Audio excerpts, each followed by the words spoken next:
Second home game of the season for the Bowling Green women's basketball team as they come back home to the Stroh Center to host the St. Bonaventure Bonnies here on this Saturday afternoon, noon tip-off for Game 4 of the season. Good afternoon, everyone. Can't say afternoon now. It's still a.m., almost afternoon here.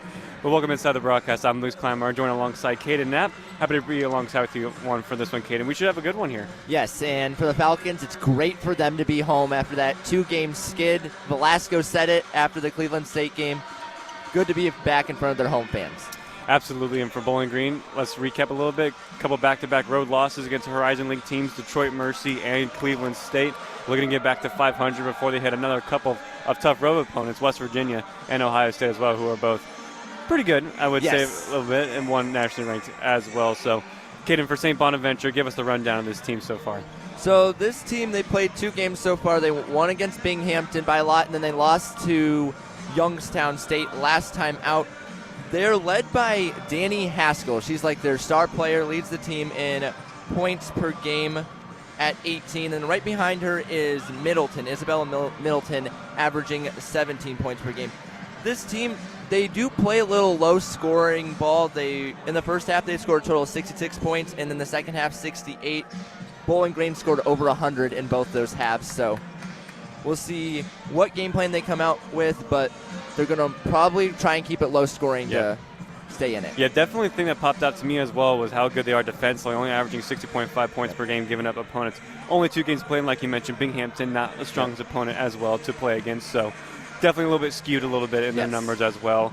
For the Falcons and St. Bonaventure, Falcons lead the series 6-2 all time. The last team these two teams faced was a couple years back, the last year of the Robin Freilich era in the 2022-2023 season. In the season opener, where the Falcons won 77-61 in New York. The last time St. Bonaventure was here in Northwest Ohio was in the 2014 WNIT, where the Falcons won 76-65. So it's been about a decade since St. Bonaventure has made a trip to the Buckeye State. We'll see if they can come away with the win here. And going off to their coach, Caden, Jim Crowley, head coach. He's in his second stint with the Bonnies. He was the ESPN.com National Coach of the Year back in 2012. He was at Providence College for quite a bit, I believe about 7 seasons or so. He was before that had a 16-year tenure at St. Bonaventure and coming back as well. What do you think his game plan is going to be coming into this one, besides being very defensive? That's a difficult one. I mean, be consistent with what shots you're taking. I think that's going to go for both sides, because the Falcons, they've ran into issues in the second half. But there's a lot of film study to be done. And I know a veteran coach like Crowley is going to be seeing, okay, the Falcons haven't been able to close out quarters the best, and they haven't been the best in the second half.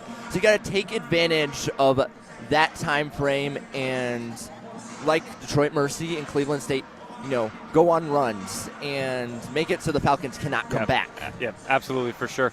Well, we're about to get ready for our national anthem. When we come back, we'll have starting 5 and keys to the game for both sides. But before we head off, I want to give a big thank you to the Blues Breakfast, Kenny, Don, and Deb, for letting us borrow their studio time and put our broadcast on the air. Big thank you, guys. Always make sure you check out the Blues Breakfast on Saturday mornings. When we come back, we'll have starting 5 and much more right before tip-off. You're listening to BGSU Women's Basketball on WBGU 88.1 FM.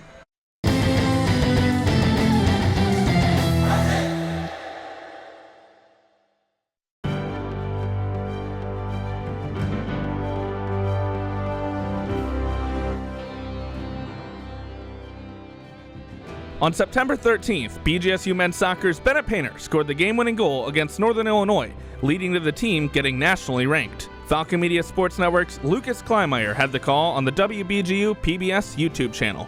Gonna win that one initially. Head up again. Wins the second one, however. Back to lane, back to Painter. That one's blocked, gets it back. Painter!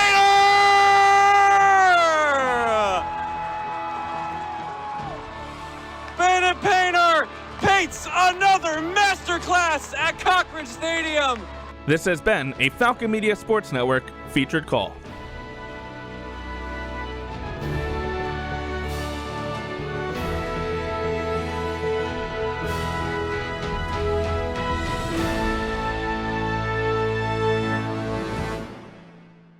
Return to Radio Freedom with 88.1 FM WBGU. Northwest Ohio's community radio station offers local programming from the morning show to eclectic music shows from a variety of genres and local sports coverage. So keep it locked in right here on 88.1 FM or stream us live 24/7 on bgfalconmedia.com and the TuneIn Radio app. 88.1 FM WBGU, Northwest Ohio's community radio station. Broadcasting from the Michael and Sarah Killeen Center on the campus of Bowling Green State University, this is WBGU 88.1 FM, your source for local news, music, and sports. Return to Radio Freedom with Northwest Ohio's community radio station. Available locally on 88.1 FM or streaming online on bgfalconmedia.com and the TuneIn Radio app. WBGU Bowling Green, Northwest Ohio's community radio station.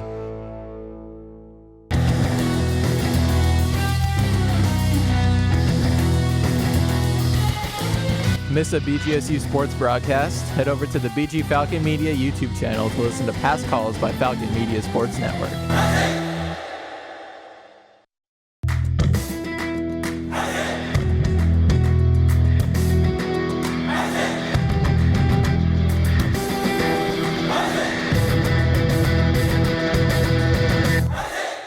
Falcon Media Sports Network is finally back on the road with BGSU hockey. Make sure to catch the voice of Falcon Hockey, Ben Korak, on the call for every BGSU game this season on WBGU 88.1 FM.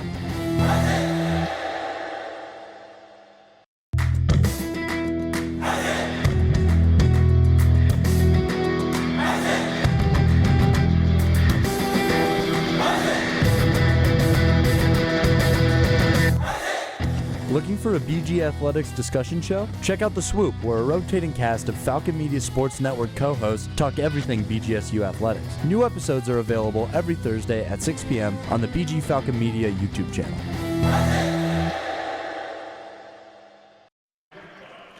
Back at the Show Center, we are moments away from tip-off for the Game 4 of the BGSU women's basketball season as they take on the St. Bonaventure Bonnies. Welcome back inside the broadcast. I'm Lucas Kleinmeyer, joined alongside Caden Nett. We have starting five for both sides. First for Bowling Green, Amy Velasco, Paige Kohler, Tia Ellis, Johnny Donahue, and Erica Porter. And Caden, it's an unchanged starting five as we've seen all season long. Yep, Coach Shamil trotting out his same five players that he's like to go with. And Lucas, we had mentioned this in the pregame. Well, before we went on air, the Falcons need to find their third option because Johnny Donahue, Paige Kohler, they've been good, and so Amy Velasco and Paige Kohler have been the main two so far. We're looking at Erica Porter and Ellis especially. I mean, Ellis, I feel like she's kind of flown under the radar as of late. Absolutely.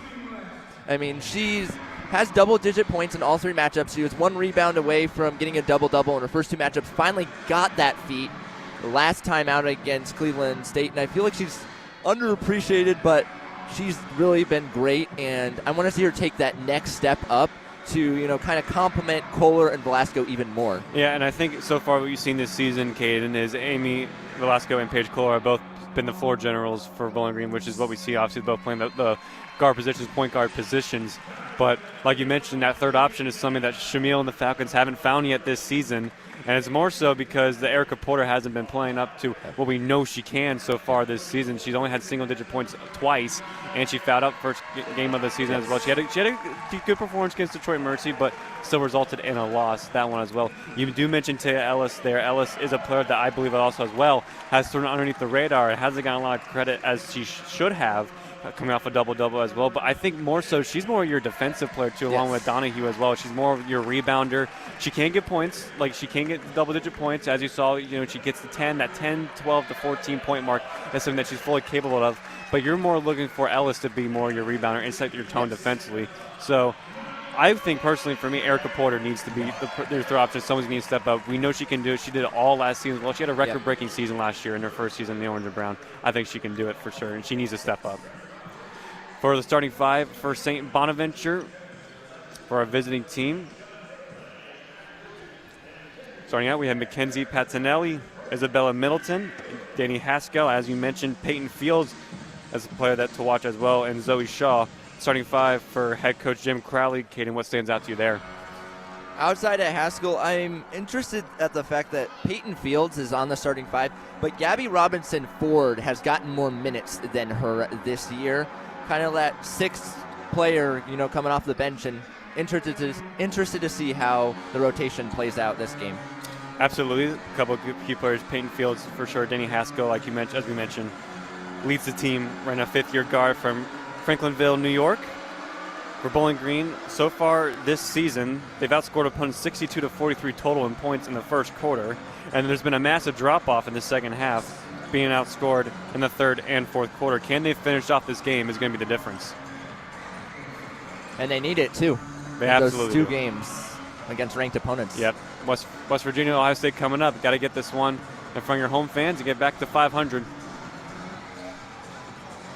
Bowling Green in their traditional home white with their orange strip.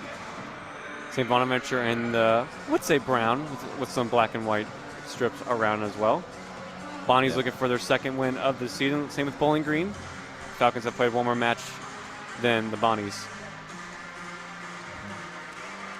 Rare early afternoon game for the Falcons as well, at least at home. I've always enjoyed these noon tip-offs as well, so this should be a good one as well. It's a good thing to wake up and get your start with your day with. Yes. Busy Falcon Athletic Day, a lot of sporting events, a lot of games, a lot of championships on the line for our volleyball team later today at the Show Center and for our men's soccer team in Springfield, Missouri, in the Missouri Valley. Exciting time for the Falcons. Erica Porter will be in the tip-off for Bowling Green. They'll be going from left to right on your radio dial, while the Bonnies will be going right to left to start this one. Then Peyton Fields is in the middle for St. Bonaventure. So Fields and Porter. 6-foot graduate student. A couple of 6-footers. Beyond this tip-off. Ball in the air and won by Erica Porter into the hands of Kohler. We're underway here at the Show Center. Here's Velasco out wide right to Donahue. Ellis out to Kohler.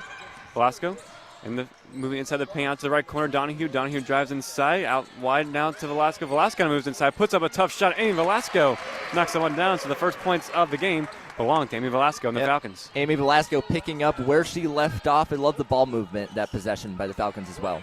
Here's Shaw, hands it off to Haskell. We mentioned how important she will be, and she drives to the rim and finishes with the left off the glass. Tied at 2. This offense is going to run through Danny Haskell.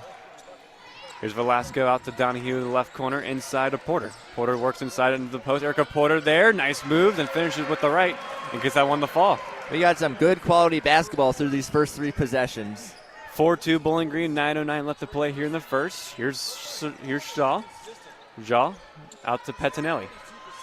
Petinelli moves inside to Middleton and drives and gets that one to go. And actually now they're going to call a charge. Yeah, that fired up the Falcons bench. They were all standing up and clapping at that one. Could have gone either way. Officials sided with the Falcons. Nice defensive play there from Velasco and the Falcons. So Middleton will pick up her first personal foul and also go down as the first turnover for the Bonnies this game. Under 9 minutes left to play here in the first. Here's Velasco. Velasco hands this one off to Donahue. Donahue working inside, hands this one off to Kohler. Kohler now moves top of the key, drives inside with her right page. Kohler, a tough shot, getting out on the go, but a foul is going to be called on Peyton Fields. I want to focus attention on Taya Ellis there. She made multiple nice pick plays, and that kind of allowed Kohler to drive inside. Definitely does the work that goes unnoticed and starting to get her flowers this season. So with the foul, Kohler will go to the charity stripe for the first time this game. Can't get that one to fall off the left side of the rim and rolls out. She's now 3 of 6 this season from the charity stripe. She started out great against Cleveland State from beyond the arc. Shot number 2, no good. 0 for 2 there from Kohler. Had a great shooting performance, like you just mentioned, against Cleveland State. Yeah. I make a 3 for 7 from the free throw line. Free throw still is something that she's trying to improve her game on in just her sophomore season. Still wearing the face guard since last time you and I were on a call together with that fall she took against Southern Mississippi on the season opening game. Here's Donahue. Moves inside Erica Porter inside the post. Double team, and that one poked away initially. Ellis picks the loose ball up, and Ellis lays that one off the glass and in for her first points of the match. She's been all over the place so far. I mean, that was the perfect placement after that Porter lost it. 6-2 Bowling Green, 8:15 left to play here in the first. Here's Haskell out to the right, now gives this one to Shaw. Shaw to Pettinelli. Pettinelli moves inside, now kicks it back outside to Haskell. Haskell to the right, Milton. Milton back to Haskell, thought about 3. Got Donahue jump, moves inside, bounce pass to the left corner, looking for Shaw. Shaw puts up shot clock down to 3. He has to put a shot up there off the front of the rim and no good. And rebounded from Ellis. Here's Cora the other way for Bowling Green. Cora thought about going fast, but holds the ball for Donahue on the top of the key. Donahue drives right, Donahue. And a foul. We'll see who they get here. And Blocking foul. will be a blocking foul for St. Bonaventure. That was a good call, too. I mean, Peyton Fields underneath was moving her feet, and it's only a charge if the defender's feet are planted. So that's Middletown's second personal foul already. She's going to check out of this game. And in comes for St. Bonaventure, Lena Walls, as Bowling Green back out on this one. And Paige Kohler getting that one to fall off. High arcing shot, but got one to go. 8-2 Bowling Green, 7-3 left to play in the first. Into the left corner, here comes St. Bonaventure. Ellis defends, trying to feed that one inside to Pettinelli. Stolen away from Porter and gathered by Ellis. Here comes Donahue and the Falcons. Donahue works left. Guarded by Walls, who's just checking this game out to Ellis. Back to Velasco. Velasco signaled the play. Velasco out to Kohler, now top of the key. Then to Donahue. Donahue now works inside. Donahue hands it off to Velasco. Velasco has a clear lane to the rim and can't get that one to fall. A nice opening, but an empty possession for Bowling Green. Here's Haskell. Haskell out to the right corner, moving inside was Fields. A little too much there and rebounded from Donahue. That was a highly contested shot. Donahue trying to find Porter inside, but they're going to call a off the ball foul. I believe it's going to be on Erica Porter. A little too much movement there inside, so Porter will get her first personal foul of the game, and she'll check out for Kendall Moxie. I know it's not a long breather, but I think for St. Bonaventure, this is a much-needed one. 6:36 left to play in the first quarter, 8-2 Bowling Green. Checking in as well for the Bonnies is number 15, Gabby Robinson-Ford. As we mentioned, a lot of minutes off the bench. Here's Pettinelli. She'll try a 3, and nothing but air there, as that one will bounce out for Bowling Green. So another empty possession for the Bonnies. I don't agree with that shot. Moxie was in her face, basically, and Moxie is taller as well, so low percentage, not a good shot. Here's Velasco to Donahue. Here's Moxie inside. Moxie kicks it out to Kohler now. Outside the three-point line. Kohler out to Velasco. Velasco tells Moxie, says screen. Gets it, now moves inside, has a clear lane to the rim again, and Velasco finishes with her left off the glass once more. Yeah, that was Velasco. a fantastic screen by Moxie to open that up. And then Moxie there, a little confusion in the Bowling Green defense. As Kohler will be called for the foul, as that was a Zoe Shaw bucket driving down to the rim with some contact, got that one to fall. And she'll have a chance to make it a three-point play from the line. Going back to the screens the Falcons are setting, I mean, I love how they're doing it. I mean, they're making it so two St. Bonaventure players are almost running into each other every time. Shaw gets that one to fall, so 10-5 now Bowling Green with 5:45 left to play here in the first. Here's Velasco. Out wide left to Kohler. Kohler finds Moxie inside the paint. Out back to Velasco, now out to Kohler.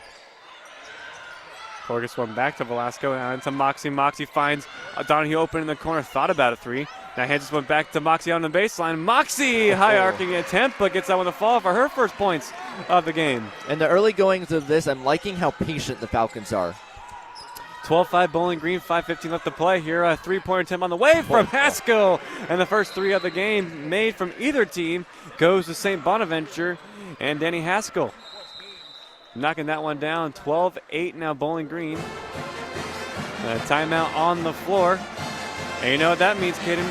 Timeout on the floor. We'll take it with them. This timeout is sponsored by Juniper Brewing Company, 145 South Main Street in downtown Bowling Green, featuring coffee and craft beer, serving breakfast, lunch, and dinner. You can see the latest menu at juniperbrew.com. So timeout on the floor. We'll take it with them. Bowling Green 12, St. Bonaventure 8. You're listening to BGSU Women's Basketball on WBGU 88.1 FM.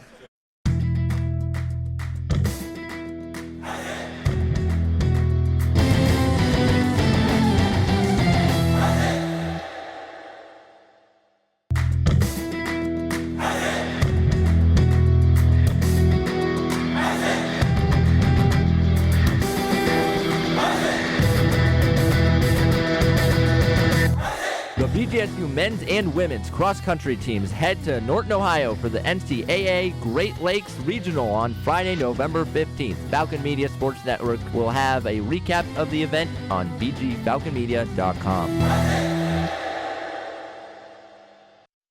Be a part of the Return to Radio Freedom on WBGU FM.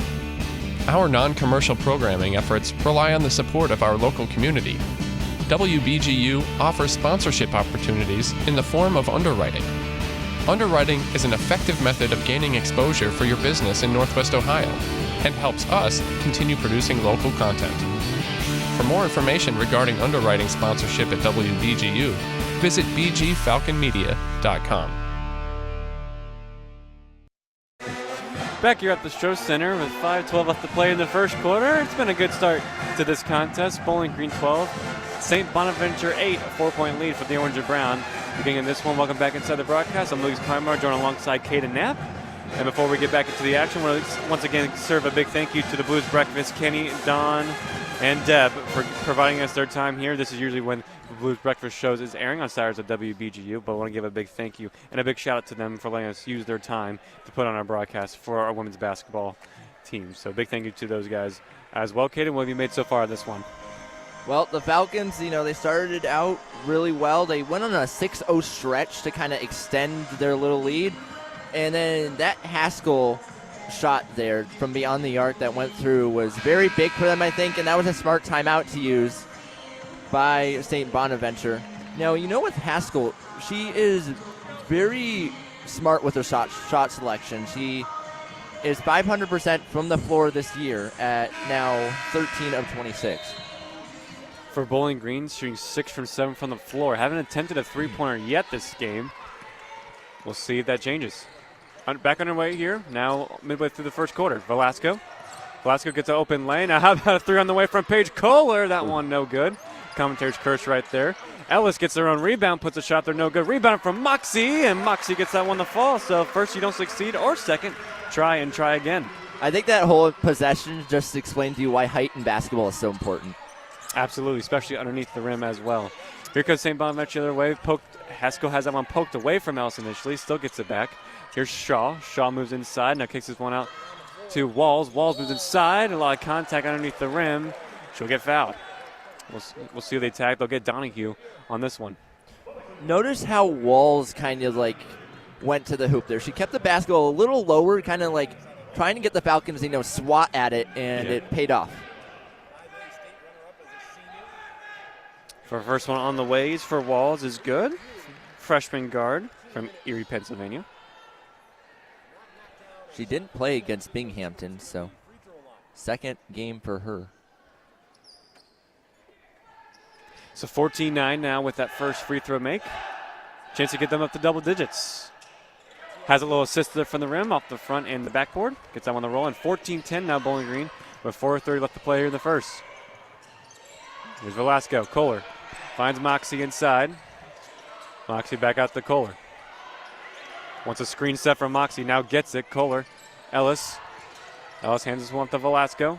Now Velasco wants a screen set from Moxie. Now Moxie comes out and sets it, and I think we got a moving screen. I think. I believe they're actually going to get 15. I think was a signal. And then always the sharpest tool in the shed, Caden, so we'll see here. And it will be actually on Middleton. So Bowling Green will remain possession. Feeds this one to Moxie, and how about Moxie off the bench providing some spark? Gets someone off the glass and in. Again, using her height to drive to the hoop. And how about St. Bonaventure, a quick three from Haskell. That one off the mark. And rebounded from Moxie. Moxie now up to 6 points, and this one leads the team. 16-10, Bowling Green with under 40 minutes left to play here in the first. Here's Kohler. Hand this one up to Velasco. Velasco was guarded there for Pettinelli. Drive to the rim, a lot of contact there. Was knocked down there. Again, that was Robinson Ford. Picks up another foul as Velasco hit the floor. That's one of those that's just so hard to defend as a defender. I mean, she went from left to right so quickly and kind of like did like a hook shot kind of in a way and draw the contact. Absolutely, and Velasco has been finding a lot of open looks to the rim this game. And I think it's a credit to, like you said, those screens that are being set from Bowling Green, especially from Moxie and Ellis, to find her those open looks to the lane that she's been able to finish. So her first attempt from the line is good. Velasco now up to 5 points with her first attempt from the free throw line.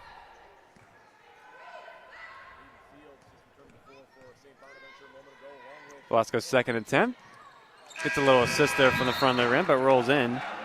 Make it 2 for 2 there for the line. Now 18-10, Bowling Green. This has been a good stretch for the Falcons out of the timeout. Shooting 72% from the floors thus far. Pretty good for Bowling Green. 5 on the floor. Walsh, Shaw, Fields, Haskell, and Richardson for St. Bonaventure as they're on the attack once more. Richardson. Ball top of the key. Lauren Gherkin has checked in for the Falcons for the first time this game. Inside. Bounce pass from Fields looking for Richardson. A nice little spin around move from Richardson. Gets that one to fall.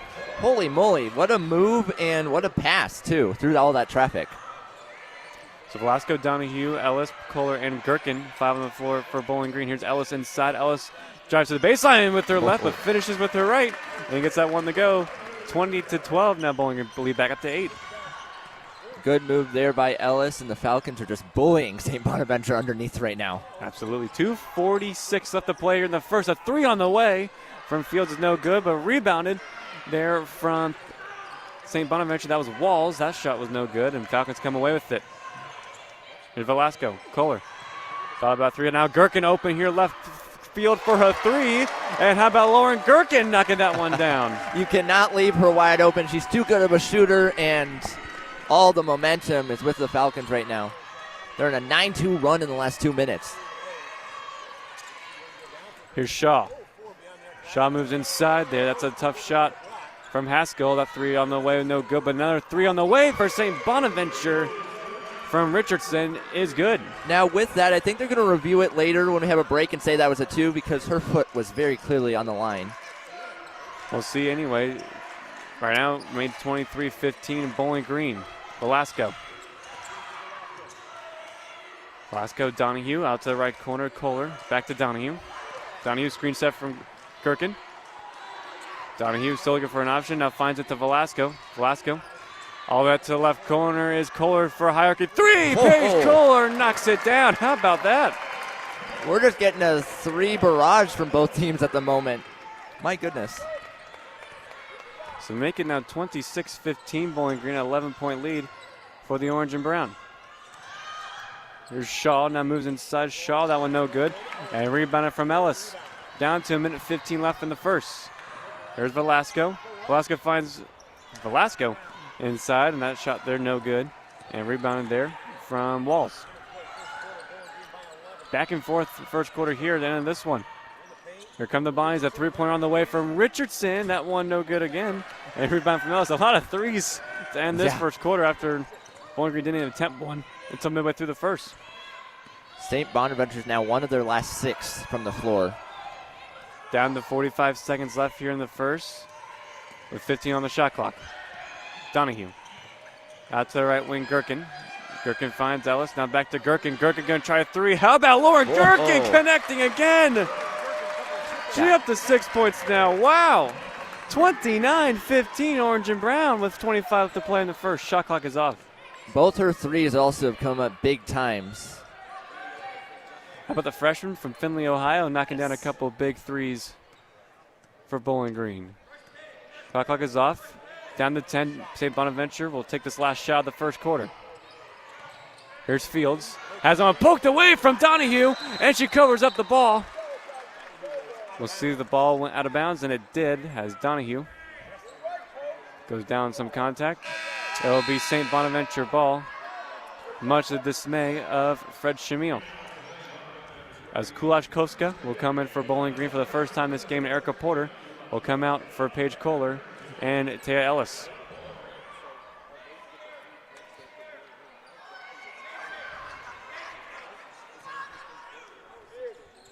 Oh my gosh. 4 seconds left here in the first quarter. Ball into Richardson. Down the one. Richardson puts up a shot there. Travel called. It won't count anyway. What a first quarter for Bowling Green. 29-15 Orange and Brown at the end of the first. 10 minutes in the book. We have 30 more minutes left to play. The Falcons have a 14-point lead over the Bonnies in the first quarter. We're listening to BGSU Women's Basketball on WBGU 88.1 FM.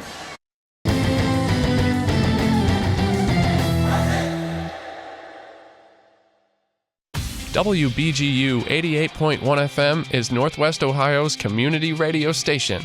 As a non-commercial radio station, our programming efforts are supported by underwriting sponsorships from local businesses. Underwriting is an effective method of gaining exposure for your business in Northwest Ohio and helps us continue producing local content. For more information regarding underwriting sponsorship at WBGU, visit bgfalconmedia.com.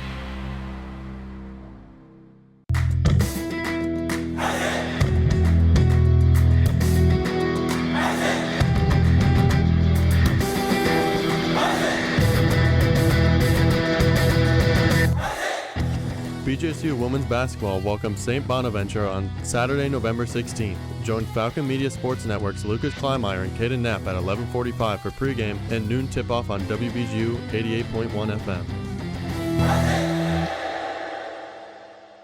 Underwriting sponsorships on Northwest Ohio's community radio station are now available. Get your business's information out to the local community and show your support for 88.1 FM WBGU. For more information regarding underwriting sponsorships at WBGU, visit bgfalconmedia.com.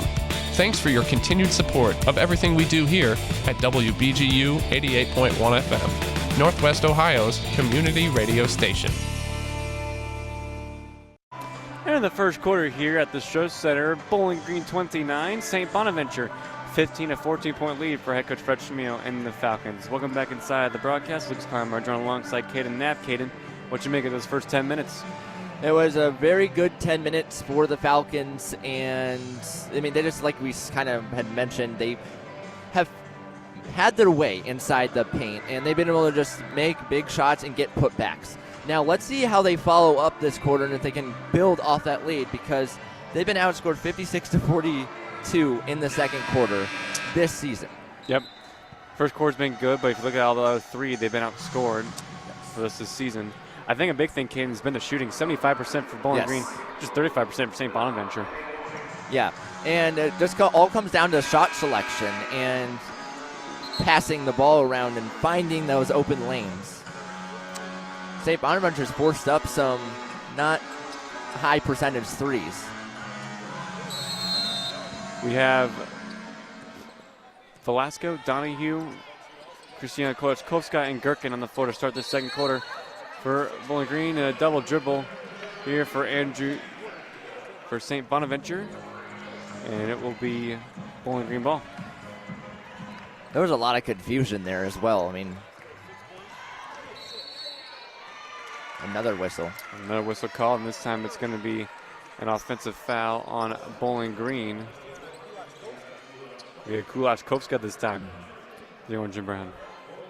Now, it's also worth noting St. Bonaventure hasn't scored in over 2 minutes. Been definitely in a drought for them as they'll come back the other way. Here's Smith with her first touch on the ball here for St. Bonaventure. Gives it to Richardson. Richardson out to left corner for Smith. Thought about 3, guard by Kulachkowska. Now back to Richardson. Now back to the right corner. Able to find Walls. Walls drives inside and a tough shot, but off the glass and in as Wall gets her second basket of the first basket from the floor. 4 points now. That was a good move by her, going over 3 defenders too. Here's Velasco. Velasco finds Kulachkowska inside. Drives baseline with her left. Bounce pass to Porter, and last touch off of Erica Porter off her shin. And it'll go out on an empty possession for Bowling Green, and another defensive play for St. Bonaventure. There was no way that Kulachkowska was going to be able to get that pass into Porter. I mean, Porter was behind her and had 2 St. Bonaventure players on each side of her.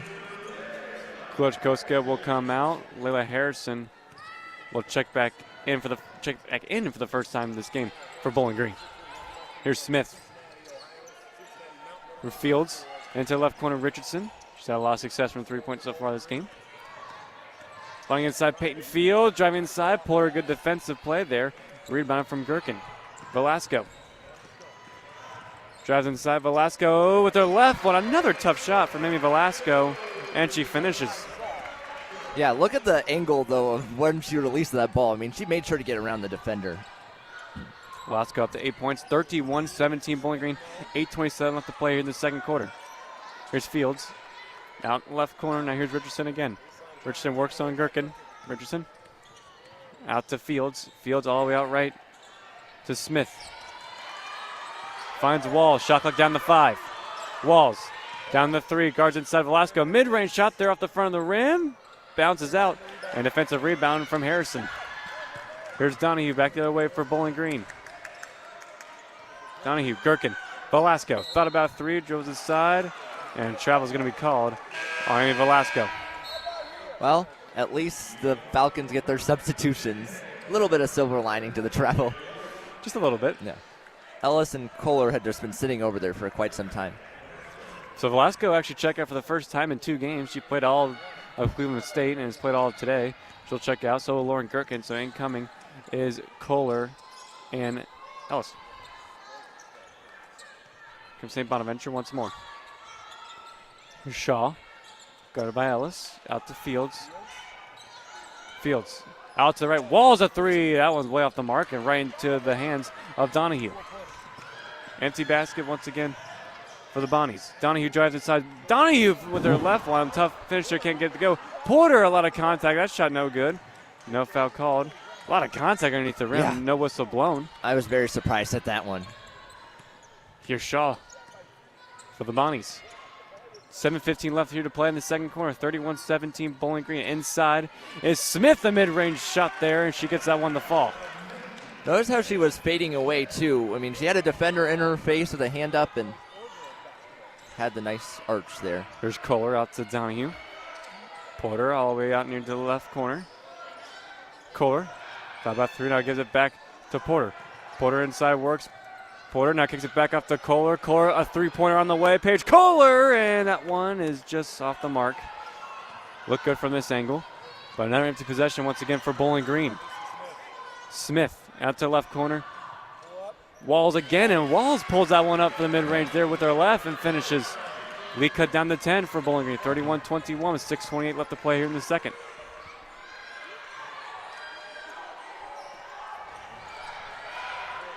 Here comes Bowling Green, Erica Porter. Here's Porter driving inside there with the post. Working on there was Richardson. Erica Porter finally gets a point that she hasn't had in some time. Yeah. St. Bonaventure back the other way. Here's Fields. Webb pokes it away. Loose ball on the floor.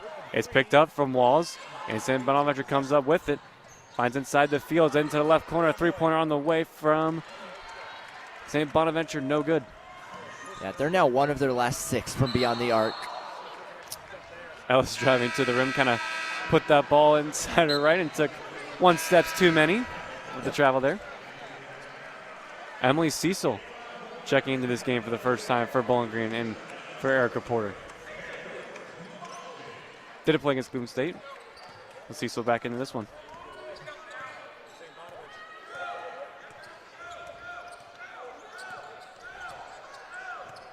Here comes Shaw for St. Bonaventure. 5:35 left to play in the second. 33-21.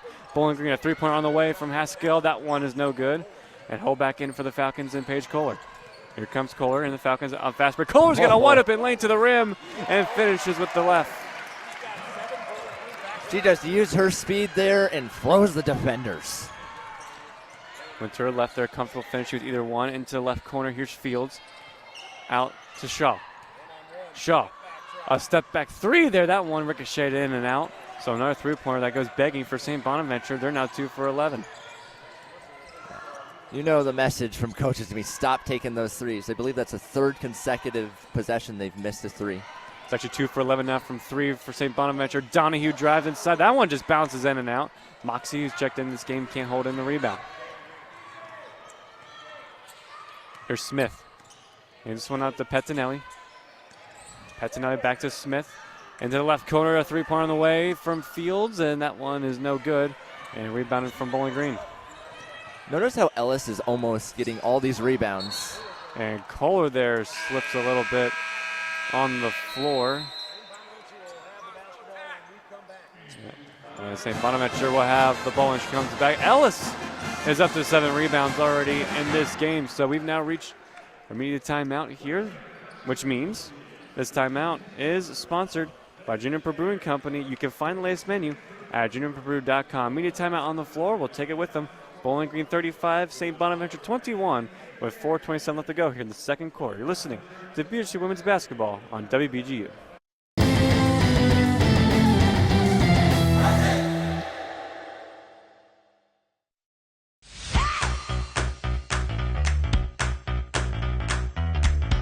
My name is Anthony Hernandez. I'm on the BG men's soccer team. My 4 dream opponents, I would say, is Messi. I've been watching him since I've grown up, and I've enjoyed watching him play. The other one would be Sergio Busquets. He makes the game very easy. And my third one, I would say De Bruyne. I love his passes. He makes it look so easy with the through balls. And my last one, I would probably say Mbappe. I mean, he's just so fast and not easy to catch.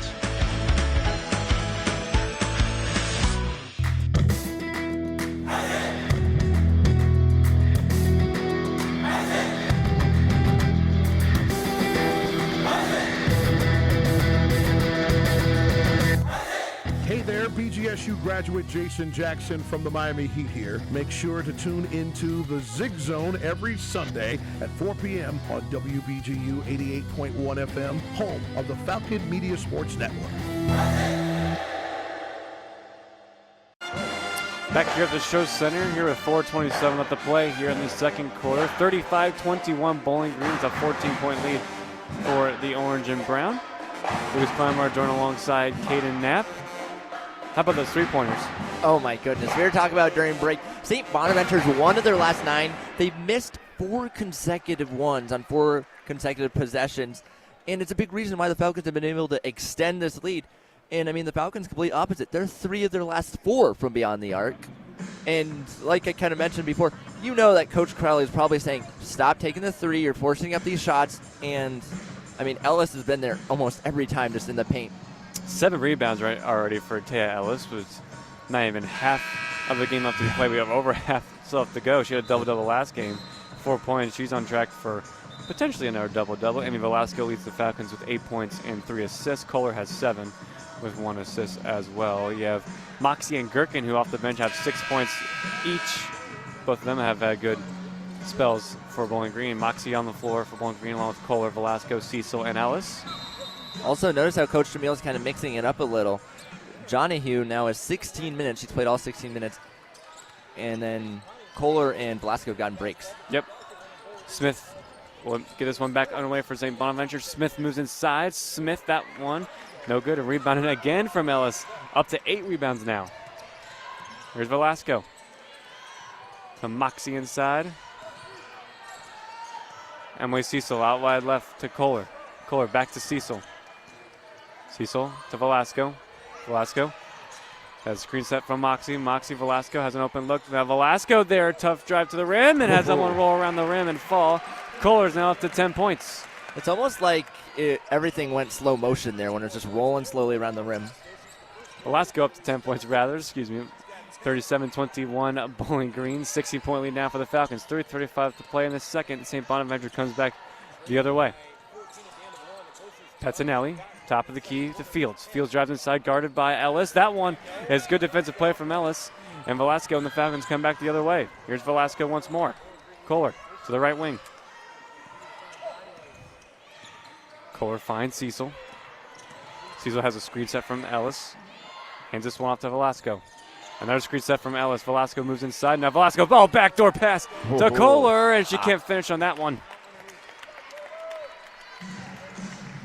Yeah, you got excited about that one. That was rightfully so because that was a fantastic pass, and I think the only reason Kohler did not make that shot is because she was fouled. It was a nice pass from Velasco that found Kohler, but a lot of contact, was fouled, but she'll go to the free throw line for the second time tonight. She was 0 for 2 from her previous first trip from the line.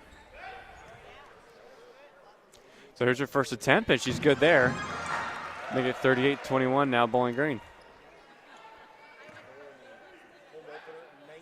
Rebounds for Bowling Green, 20-7 in favor of the Orange and Brown. As Kohler's second attempt is up and good. Make it 39-21 now, Bowling Green.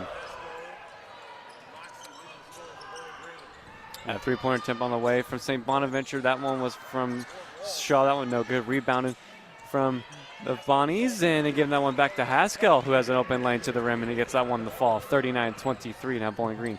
2:45 left to play in the second. Cecil finds Moxie inside. Cecil back to Moxie. Now Moxie drives inside, and a lot of contact. And no basket. And they'll get the foul on Pettinelli underneath the rim. Yeah, they didn't want her to go up with it, and the official said, you can't do that. Too much contact. Donahue will check in for Cecil. Ball down to Moxie. Moxie up to Velasco. Velasco back to Moxie. Moxie gives this one back to Velasco. Dribbles inside now near the charity stripe. Hands it off to Donahue. Donahue to Moxie. Back to Velasco and Kohler. Now Kohler for a three. That one off the mark. That was a really deep three, too. Can't connect there from downtown. So St. Bonaventure comes back the other way with 2:10 left to play in the second. Mid-range shot here from Pettinelli. That one's short. And Bowling Green comes back with it. Right corner to Kohler, and she's fouled and gets it to go. How about Paige Kohler taking the contact and getting that one to fall? Yeah, I mean, she had almost open lane to the hoop, and then all of a sudden St. Bonaventure defender there, and a lot of contact, still went up with it and made it. But, I mean, as a defender, it's the worst when you foul someone and they make the basket anyway. That one you kind of just got to back off a little bit because she already had that lane. So three-point play coming up for Kohler. She's now in the team lead with 11 points. Now make it 12. And is now 3 from 5 from the free throw line after missing her first two. Here's St. Bonaventure come back their way. 42-23 Bowling Green. We're down to under 2 minutes to play here in the second.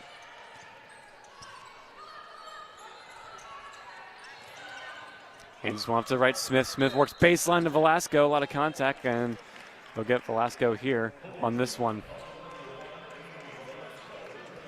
By the way, Amy Velasco is now 25th all-time in BGSU scoring, passing Stephanie Wenzel, and she's over 1,100 points. She needed 3 heading in to today. She has 10 so far. One of the all-timers in assists for this program, and she picks up her first personal. First one on the way from Smith is good. Trying to make it a perfect trip. And she does. 42-25 Bowling Green. Now lead up to 17 for Bowling Green. It's been a good second quarter. Yes. Stuff that we haven't seen so far this season, the previous 3 games. And it builds confidence, too. Ellis. Kohler. Bounce pass to Velasco inside. Has that one poked away from Pettinelli. And Pettinelli will be called for the foul. They're a little too much there on that reach. Yeah. St. Bonaventure's getting a little more physical these last few possessions. They've committed numerous fouls. I think they're getting a little frustrated. 10 players have played this so far this game already for Bowling Green. 9 for St. Bonaventure. As one inbounds, Ellis, you have 16 on the shot clock. Down on a minute 30 in the second. Kohler. Into the right corner, Velasco. Inside to Ellis. Ellis works inside. She's being blocked now out of the paint. Now out to Gherkin. Gherkin feeds it to Donahue. Out to Kohler. She'll try a D3. Paige Kohler. That one no good as it hit the front of the rim and rolled out. She was forced to take that one because the shot clock was about to expire. Now here's Haskell. Out to Walls. Walls to the left corner. Inside to Richardson. Richardson now a deep three from Smith on the way off the front of the rim, but it bounces out and right to the grass of Richardson. Shot clock down to 15. We're down to 50 seconds here in the second. Here's Haskell again, guarded by Ellis. Haskell drives inside. Kohler switches off on her. That shot can't fall. And guess who? Another rebound from Ellis. That's her 9th of the game. Kohler down to 35 seconds. Shot clock still on. Velasco drives baseline. And another foul going to be called on St. Bonaventure. This time they're going to get Fields. And this one's going to warrant free throws because the Falcons are in the bonus.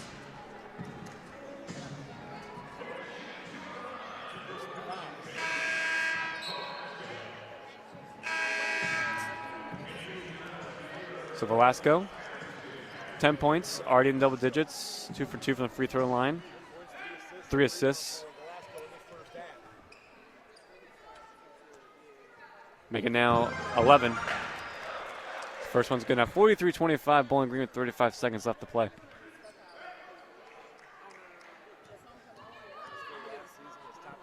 Velasco's second attempt is good.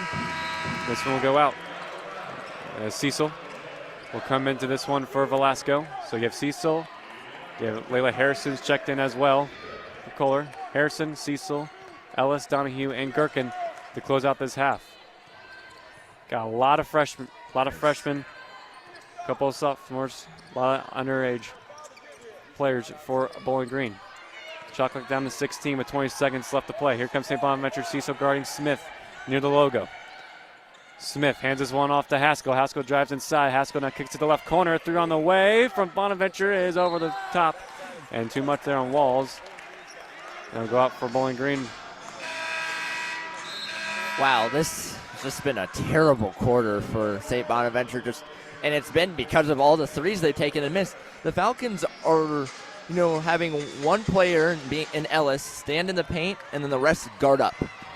Down to 5 seconds here as Bowling comes back with it. Kohler. Kohler drives inside. The shot expires. A lot of contact. Can't get that one to fall as the buzzer sounds. So that won't come up empty towards the end of the second quarter. So in the first half here at the Stroh Center, Bowling Green 44, St. Bonaventure 25. A great first half of basketball for head coach Fred Shamil and his squad. We'll take a quick break and we'll come back and recap the first half action. Don't go anywhere. Listen to BGSU women's basketball right here on WBGU 88.1 FM.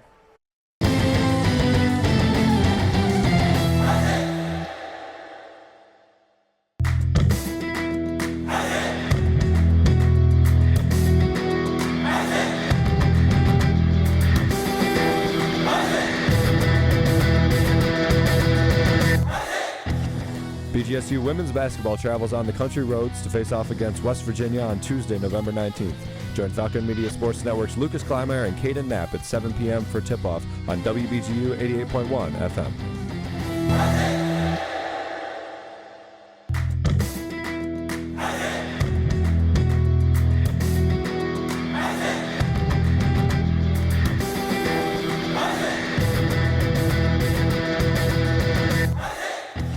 BGSU graduate Jason Jackson from the Miami Heat here. Make sure to tune into the Zig Zone every Sunday at 4 p.m. on WBGU 88.1 FM, home of the Falcon Media Sports Network. For over 70 years, WBGU 88.1 FM has provided local news, sports, and entertainment to Northwest Ohio.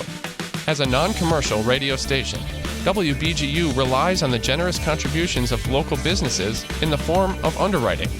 For more information regarding underwriting sponsorship at WBGU, visit bgfalconmedia.com.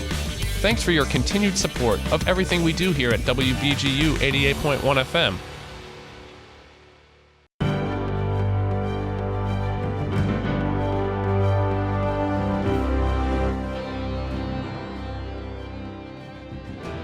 BG men's soccer standout freshman Raiko Bodurov is this week's Falcon Media Sports Network's Athlete of the Week. The freshman scored 2 goals in the Falcons' 4-1 victory over UIC in the NBC quarterfinals. He also put up a career-high 3 shots and 5 points against the Flames. In his senior season at Olentangy Berlin High School, Bodurov scored 22 goals, recorded 7 assists, and was named Ohio Capital Conference Player of the Year and an All-State First-Team selection. This has been Falcon Media Sports Network's Athlete of the Week.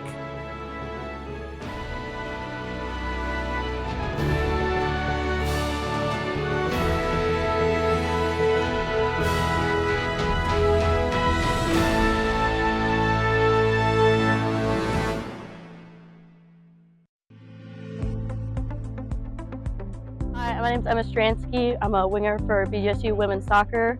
My 4 favorite animals are ferret, because I have 2 and they're the cutest things ever.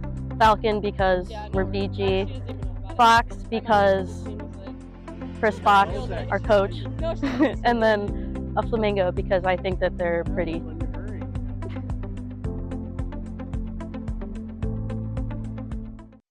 BG Falcon Media is an organization encompassing student media organizations at Bowling Green State University. BG24 is the video component of Falcon Media that creates a weekly live newscast every Tuesday. All videos and live streams can be found on the BG Falcon Media YouTube and website, or BG24's Twitter. BG Falcon Media, empowering students with creative freedom by exploring technologies and focusing on audience engagement and service to our communities.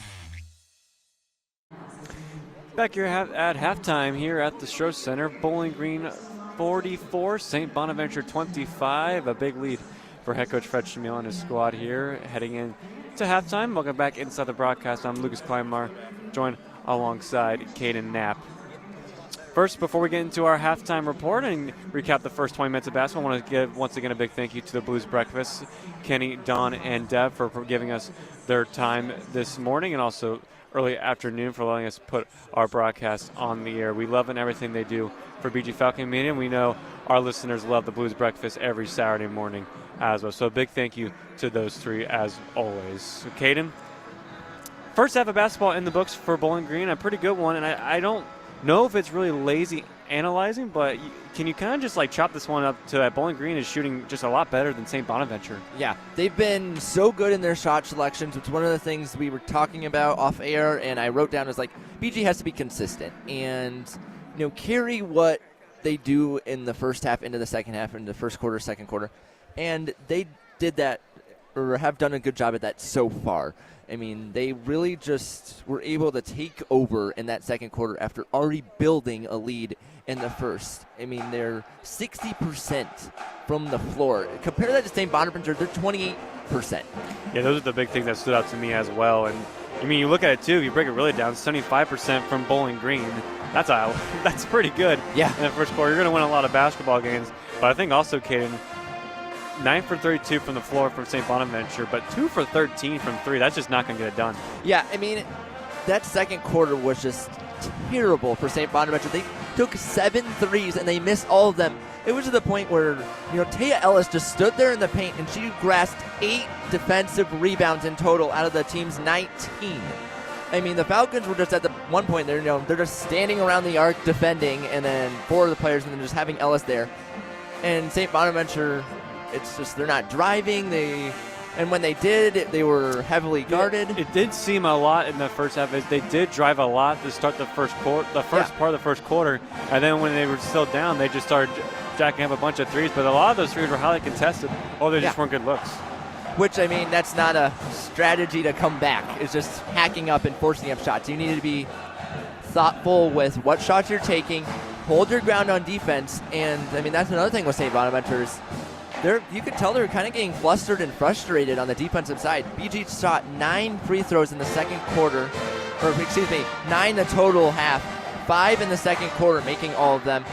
And I mean, they're driving. There was foul after foul down the stretch on St. Bonaventure's side. They committed 5 in total in that quarter.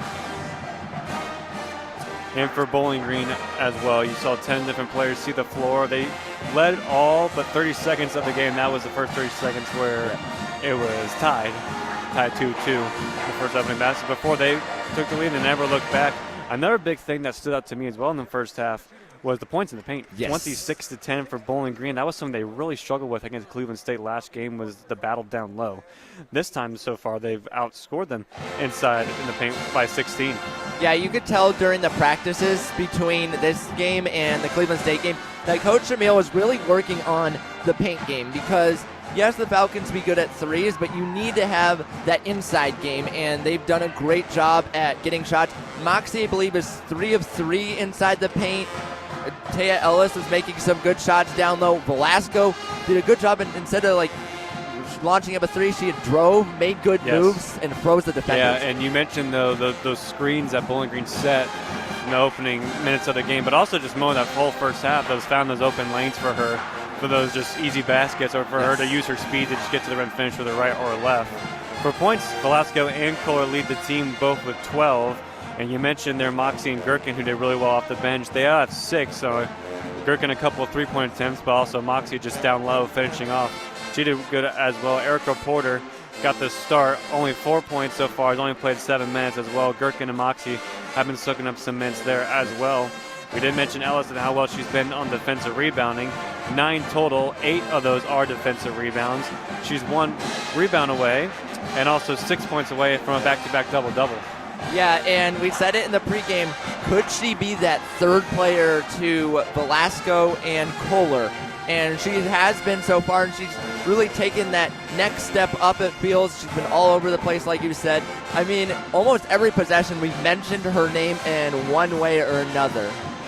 Absolutely, indeed. So, Caden, as we wrap it up here, let's start with St. Bonaventure. If you're St. Bonaventure, how do you get back in this game? Well, number one thing, I said it during the first quarter, second quarter break, stop launching up those threes. I would go out with a game plan, try and attack underneath and, hold your ground there. And then once you make a few shots underneath and you make some stops, that will open up the beyond the arc game. And for the Falcons, just hold your ground, continue to be thoughtful and mindful with what shots you're taking and continue dominating in that painted area. And again, that's going to open up more long-range shots like in the first half. Absolutely. And for Bowling Green, how do you kind of keep extending your lead? And we've seen this has so far been the story this year is they've had a good first half, and especially a good first quarter, and they haven't been able to finish off third and fourth quarters and finish off games well. How do they finish off this game today and also come away with a win? Well, the silver lining with them blowing the leads and not having the best second half in the first 3 games is it's early season, and you learn from that. You learn, okay, this is what I have to do differently, and this is how I'm going to hold on. Like we mentioned, their percentage of made shots in the second half has drastically decreased, and feels like they've taken up shots that they shouldn't be taking and forcing up ones. Now you're at home, and you kind of have the fans cheering you on, and okay, these are the shots so far in the first half that St. Bonaventure is allowing me to take. I'm going to take what the defense gives me, continue playing good defense, hold my ground, and stay clean foul-wise. I love the fact that the Falcons have really, not turned the ball over much the last few games. Absolutely, as well. Final stat on those turnovers, 5 for Bowling Green. Just one more turnover, but that's been a lot better than they have in games past and also last season as well. That'll do it for us here for our halftime report, but before we send it off, I need to give a couple of shout-outs. First of all, our Austin Roos back in the boardroom and cooling center on the campus of Bowling Green State University for keeping us on the air and pushing all the right buttons. Austin, big thank you as well. But also need to promote a couple other games that are happening so far as well. Our Ben Korak, the voice of BGSU hockey, is in St. Paul, Minnesota for the second game for the St. Thomas versus Bowling Green. That starts at 7 p.m. on WBGU later tonight. Make sure you stay in tune to watch that one. Last night they had a shootout win over the Tommies. Also tonight is BGSU volleyball is playing Ohio on Falcon Radio at 6 p.m. Chaz McNeil and Carter Leonard for Falcon Media Sports Network have the call that one. If Bowling Green wins, they will win the MAC regular season title and have home court throughout the entire MAC tournament here next week. That could be another trophy to add for Daniela Tomich in her cabinet. And also tonight over in Springfield, Missouri, BGSU men's soccer has a chance to get an on-MAC bid to the NCAA tournament facing the Evansville Purple Aces. So both teams have a chance volleyball and men's soccer to get a couple of hardware tonight for Bowling Green, but also in East Lansing. Our BGSU men's basketball team is facing off against Michigan State. Our Teller Cavaliers and Artie Abrega will have coverage on bgfalconmedia.com for that as well. I think I got everything. We got to finish off this game here, so when we come back, we'll have second half here for Bowling Green and St. Bonaventure. The Falcons lead the Bonnies 44-25. We'll be back for second half action. You're listening to BGSU Women's Basketball on WBGU 88.1 FM.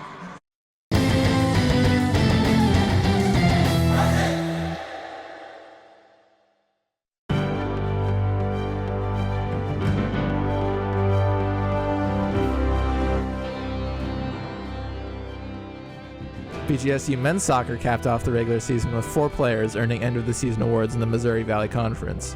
Kyle Cusimano earned the MVC Defensive Player of the Year award, as well as a spot on the All-MVC first team, leading the defensive unit to significant improvement through the season that led the Falcons to 4 shutouts in the last 9 games.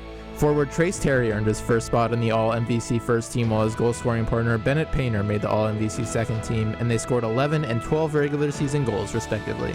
Lastly, graduate students Alberto Anaya and Brendan Graves earned spots on the All-MVC teams. This has been 60 Seconds in Falcon Athletics.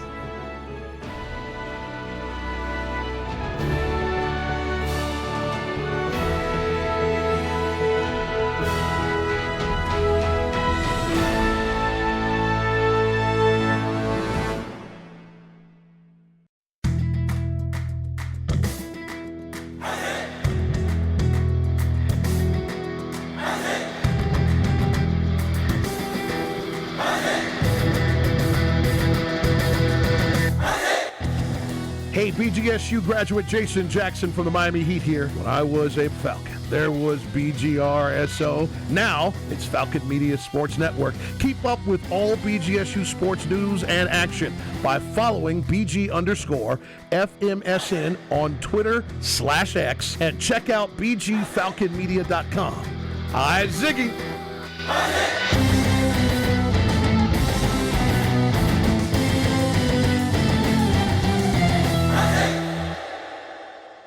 Wake up every weekday with WBGU and The Morning Show. The Morning Show is a community resource for weekly events, news, sports, weather, interviews with community officials and organizations, birthday and anniversary announcements, and more. The Morning Show broadcasts live, Monday through Friday from 6 a.m. to 9 a.m. Listen live every weekday from 6 a.m. to 9 a.m. locally on 88.1 FM or streaming online at bgfalconmedia.com.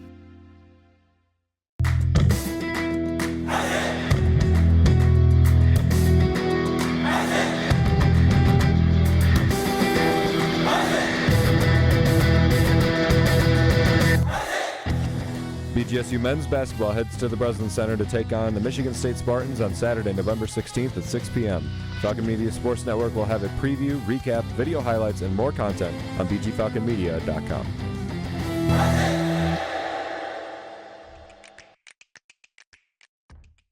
I'm Brock Horn. I'm a middle linebacker, 6-year senior, and these are my Falcon 4 people I go to after a game. So first, definitely would be my girlfriend, would be the first person I'd text.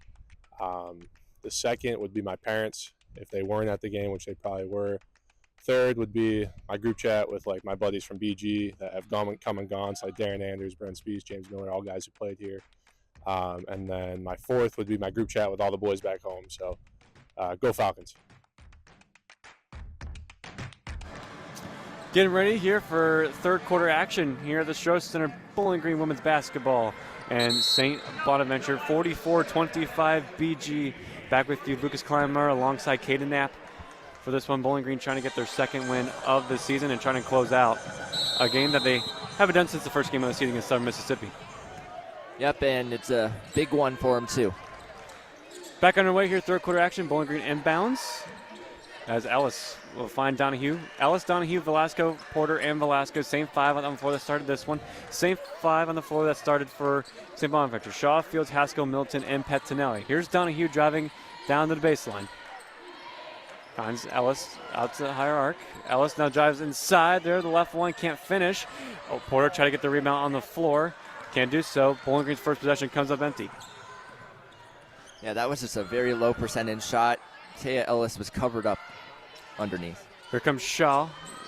for St. Bonaventure for the first possession of the half. 9:15 left to play here in the third. 44-25 Bowling Green. Here's Fields with Pettinelli. Bounce pass here from Haskell, trying to find down low with Milton, but a foul's going to be called on Ellis.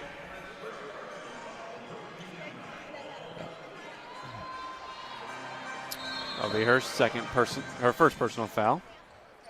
So 9:05 to play in the third. Both teams still looking for their first basket. Shot clock down to 17 for St. Bonaventure. Here's Haskell. Haskell backdoor pass, looking inside. Back bounce pass to find Milton, and Milton leads that one up and in. Well, they were 1 of 12 before that basket from the floor. Kohler finds Porter inside the post. Velasco works out wide to the right wing now. Kohler thought about a three. Now jumps inside with her left. Paige Kohler goes to her right with a lot of contact, and Paige Kohler knocks it down. Nice move there for Kohler. 46-27, Bowling Green. A 19-point lead now for head coach Fred Shamil.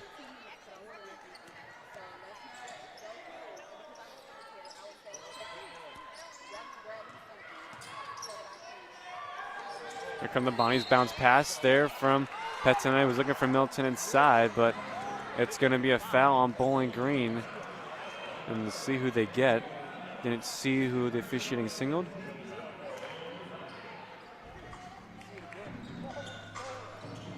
It'll be Amy Velasco for her second personal.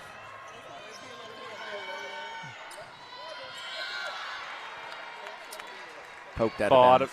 Poked ball out of bounds. We'll take a quick break here for a legal ID. This is Lucas Kleinmeyer, and you are listening to 88.1 FM WBGU Bowling Green, home of the Falcon Media Sports Network. Back here is that attempt from Middleton. Battling there with Donahue. Ellis picks up another block. What a play there by her. She has 5 total this season. So much is happening. Yes. When you get inside the paint, all these bodies crashing. But good on Ellis there getting the block, and Bowling Green standing tall there. Here's Donahue. Velasco. Out to the right. Velasco moves inside to the left, now into the corner. Donahue out to Velasco. Velasco once more. Velasco drives baseline, a little up and over attempt there, but that one is thwarted from Fields, Pettinelli, and St. Bonaventure. To the left, here's Haskell. Haskell puts on the moves on Kohler, trying to kick this one out, gets it off, no foul called, and a wide open three from top of the key is Pettinelli, who drains it. Hey, what did I just say? I mean, you taking those shots underneath, driving underneath, opens up things further out. 46-30 now, Bowling Green with 7:16 left to play here in the third. And he hands it off to Donahue, and they're going to actually get her for a travel here on the handoff. Good catch by the official. That happened so fast. So far this quarter, Bowling Green has only just scored one basket from Paige Kohler, so it's been a slow start offensively for the Orange and Brown as Porter and Ellis comes out, and comes Gherkin and Moxie. Yeah, the Falcons are now 1 of their last 5 from the floor. Here's Middleton. Middleton drives inside to the right there, can't finish. Kohler tries to get the rebound, but ball went out of bounds on last touch of Middletown. Be Bowling Green possession. Fields quite literally crashed to that basketball to knock it away out of bounds.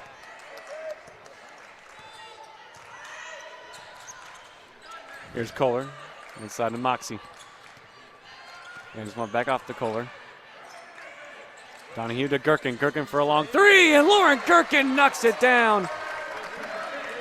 3 for 3 for the freshman Lauren Gherkin. She's up to 9 points, 49-30 Bowling Green. She also comes from a basketball family. How about a 3-point on the other end here from Fields, and that one is no good. Both her mother and grandfather play basketball at the collegiate level. How about Kohler trying to triple of her own? That one no good. Kohler now 1 for 6 from 3-point range. St. Bonaventure comes back with it.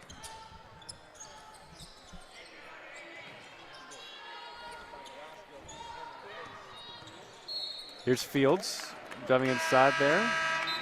Pass that one off out of bounds. St. Bonaventure take over with 20 on the shot clock and 6:06 left to play in the third.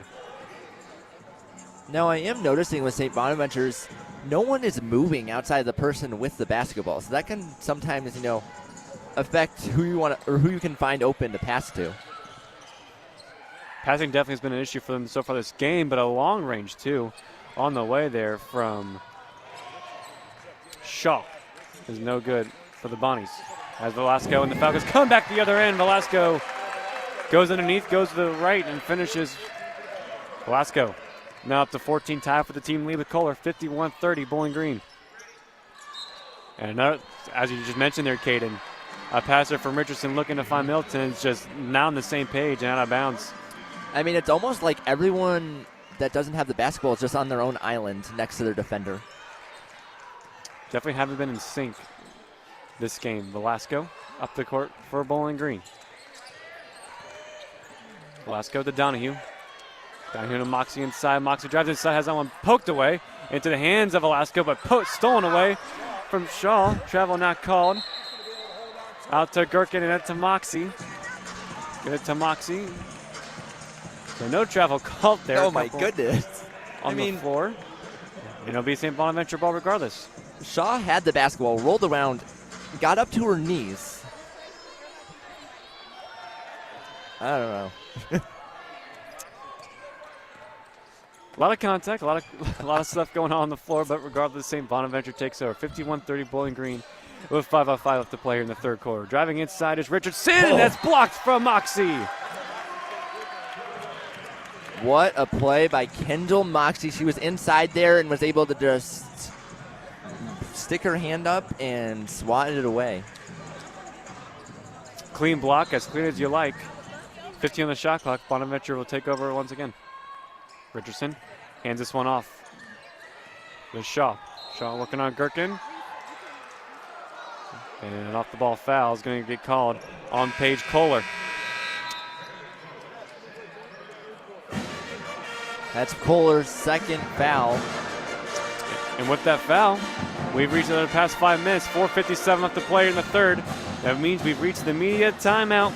This media timeout is sponsored by Juniper Brewing Company, proud sponsors of our broadcasts. 145 South Main Street in downtown Bowling Green, featuring coffee, craft beer, serving breakfast, lunch, and dinner. You can see the latest menu at juniperbrew.com. So media timeout on the floor. We'll take it with them.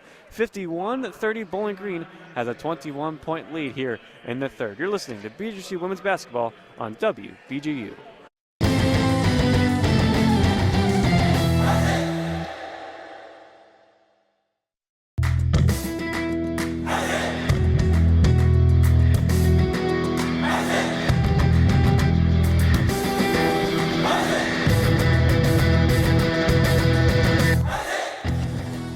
BG Hockey heads on the road to battle St. Thomas on Friday, November 15th. Falcon Media Sports Network's Ben Korak will have the call at 6:45 for pregame and 7 p.m. for puck drop on WBGU 88.1 FM.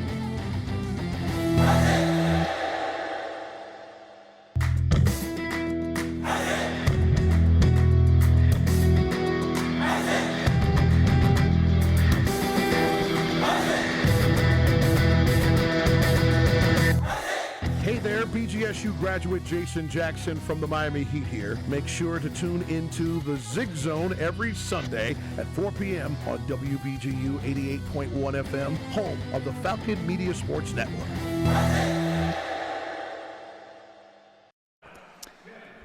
Back here with this media timeout.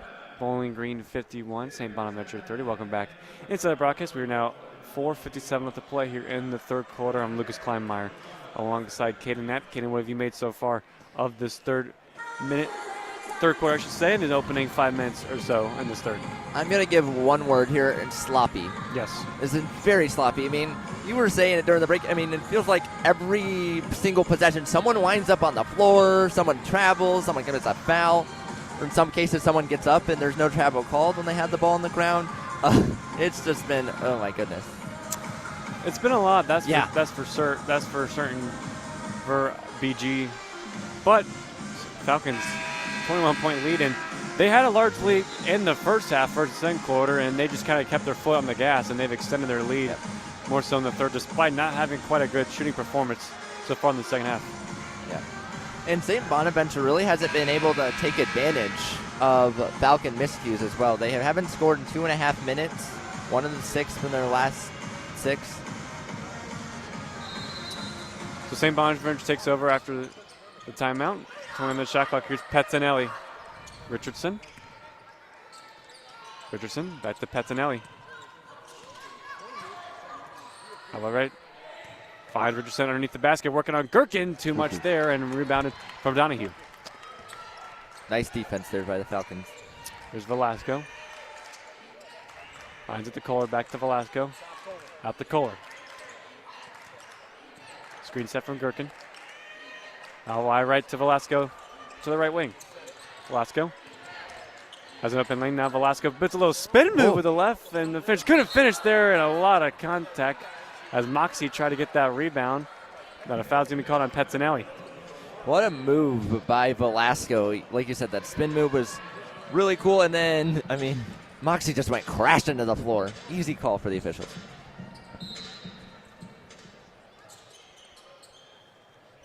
Velasco to Kohler. And here's Donahue. Donahue has no points so far this game, has only attempted 2 shots. She has this one on top of the key. Gherkin. To the left wing, Velasco. Shot clock down to 6. Now Velasco will put up a 3, and she drains it. What a shot by Velasco. That was also her first 3 she even attempted today. First 3 attempted, first 3 made for Velasco. Is a 3-pointer on the way for Haskell, and St. Bonaventure is no good. 54-30 Bowling Green as Kohler comes on the fast break and make it 56-30 as Paige Kohler finishes with the left. And a timeout's going to need to be taken from the Bonnies. What a nice end-to-end move by Paige Kohler to, extend the lead and get the Bonnies into a timeout situation. So timeout on the floor. We'll take it with them. 56-30 Bowling Green with 3:42 left to play here in the third quarter. This timeout is sponsored by Juniper Brewing Company. You can find the latest menu at juniperbrew.com. You're listening to BGSU Women's Basketball on WBGU 88.1 FM, 56-30 Bowling Green.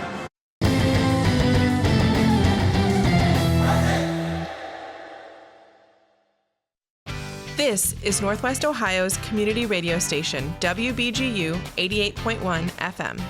Like, follow, and subscribe to our Facebook, Instagram, and Twitter feeds for access to special content, program and DJ information, and so much more.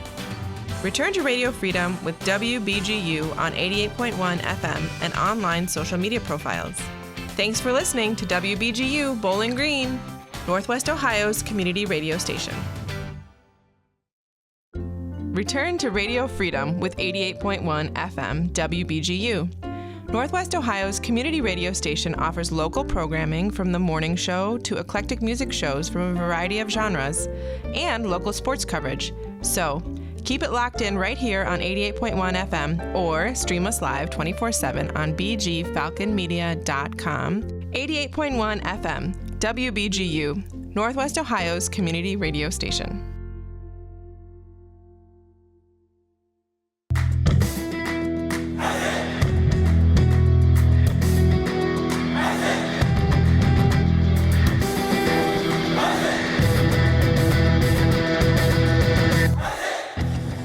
Falcon Hockey battles St. Thomas on the road on Saturday, November 16th. Join Falcon Media Sports Network's Ben Korek at 6:45 for pregame and 7 p.m. for Puck Drop on WBGU 88.1 FM.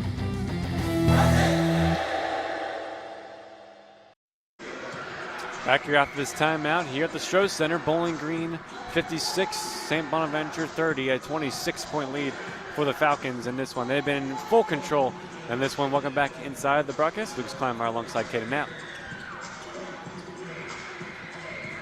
Once again, I want to give a big thank you to the Blues Breakfast for giving us their time on the radio station. Don, Kenny, and Deb for letting us borrow their radio station time to put on our broadcast this morning and also early afternoon. BG's on a 10-0 run in the last 3:52. It's just been a great start to this quarter for them. They're also 55% from the floor this quarter, compared to St. Bonaventure, 22. Not been a good shooting day for St. Bonaventure at all so far in this one. As Donahue picks that one away off of Haskell. Donahue on the steal, and Donahue gets it to go on the fast break. Points off the turnover are huge. What a play there. Read that one all the way for the freshman from Fort Wayne, Indiana. 58-30 Bowling Green, a 28-point lead now for the Falcons. Richardson drives inside. Richardson puts up a shot there, no good. Rebounded from Gherkin. Now hands off to Donahue. Donahue to Kohler. Here's Velasco. Down to 3 minutes left here in the third. 58-30 Bowling Green. Velasco, good pass to find Moxie in the post. Moxie gets it the fall. How about that from Moxie? Up to 8 points. That was fantastic. She was well covered up, and she still stood her ground and put the ball in the hoop.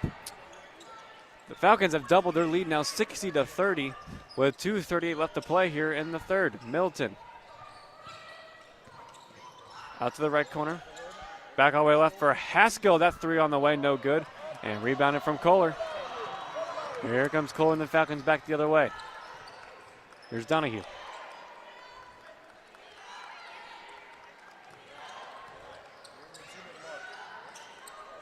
Velasco, top of the key three. Velasco drains it. She's now 8 of 16 this season from beyond the arc, 2 of 2 today. Drains that one from downtown, up to 20 points in this one. 63-30 Bowling Green. Dribbles inside there, that attempt. Once again from Haskell is no good. Scoreless run, nearly 5 minutes and 30 seconds for St. Bonaventure. And this game is exactly what the Falcons needed to build their confidence back up. Yes. 63-30, orange and brown. Velasco hands this one off to Moxie, and the foul. Moxie up to 10 points for the first time in her Falcon career. And she's now 5 of 5 from the floor on top of that. She's just had a great day, and she's been getting a bunch of minutes and taking advantage, proving to Coach Shamil that she should be in the rotation. She's been vital off the bench, and she's been vital in the paint. Chance to make it a three-point play, and she does. 66-30, a 36-point lead for Bowling Green. 1 minute and 30 seconds left to play here in the third. Here's Middleton. Drives inside, puts up a shot there, no good. And inbounded from Kohler. Hands this one up to Velasco. Velasco looking inside, the Moxie there, just off the mark there.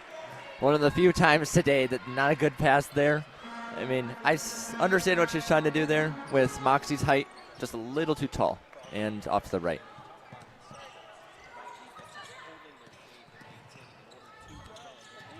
Here comes St. Bonaventure the other way, and a mid-range shot from the free throw line from Richardson. That one can't fall. They can't hit anything so far in this third quarter for the Bonaventure. Donahue to Kohler for three, because why not? And how about Paige Kohler? Another three. 69-30 Bowling Green with under a minute left to play. What a quarter for the orange and brown. Can the Bonaventure break their drought? Air ball there from Middletown. But they're saying it was last tipped off of Falcons, so they'll take over. Just barely got a piece of it. A 39-point lead for the Falcons, 69-30. Hey, Donahue gets a block, though. Donahue does get a block. Her first one of the night. Ball inbound, 36 seconds left. Middleton to Richardson.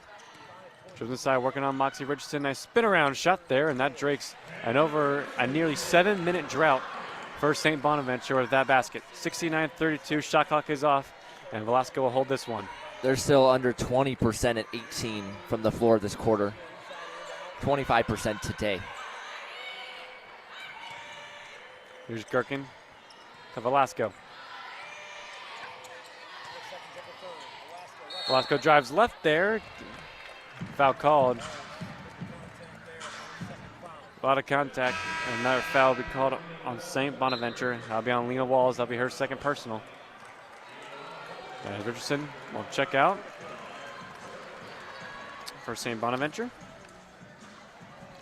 And in comes for the first time Tamara Vordeport for the Bonnies.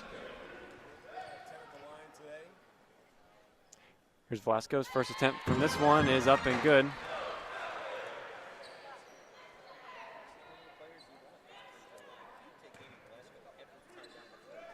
70-32 Bowling Green.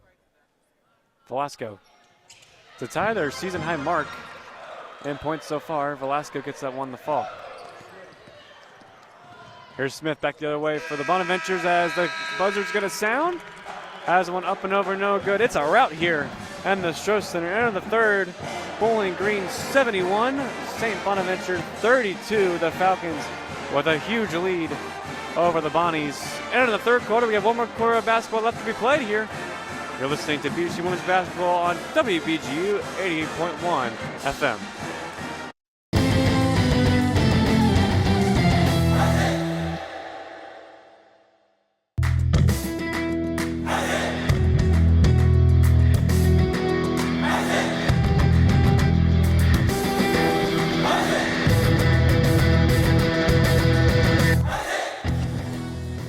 Falcon men's basketball welcomes Niagara to the Stroh Center on Tuesday, November 19th. Catch Falcon Media Sports Network's Tyler Kavelitz and Sam Morris at 6:45 for pregame and 7 p.m. for tip-off on Falcon Radio.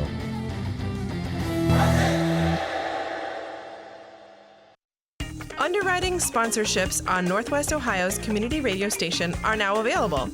Get your business's information out to the local community and show your support for 88.1 FM WBGU. For more information regarding underwriting sponsorship at WBGU, visit bgfalconmedia.com. Thanks for your continued support of everything we do here at WBGU 88.1 FM, Northwest Ohio's community radio station.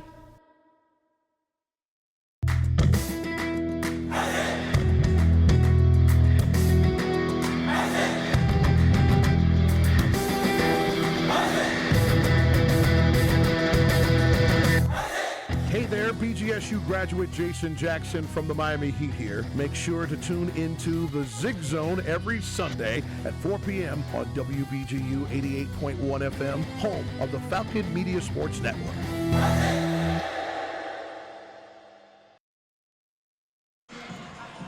Back here at the Stroh Center, here at the beginning of the fourth quarter, Bowling Green 71, St. Bonaventure 32. It's been a rout for Bowling Green. Welcome back inside the broadcast, Lucas Conmar and Caden Knapp. Different five for Bowling Green: Caden, Ellis, Harrison, Jasmine Fern for the first time this game, Kulachkovska, and Emily Cecil for the Orange and Brown.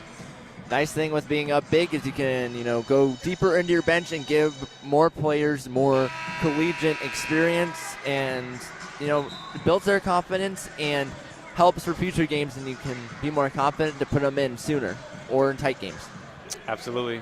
For a reminder, post-game we'll be joined alongside assistant coach Lexus Graham Blinko and our BG Falcon Media Food and Drink on Player of the Game. You have Amy Velasco, Paige Kohler, Kendall Moxie, Lauren Gherkin, Taya Ellis among consideration for our Player of the Game post-game.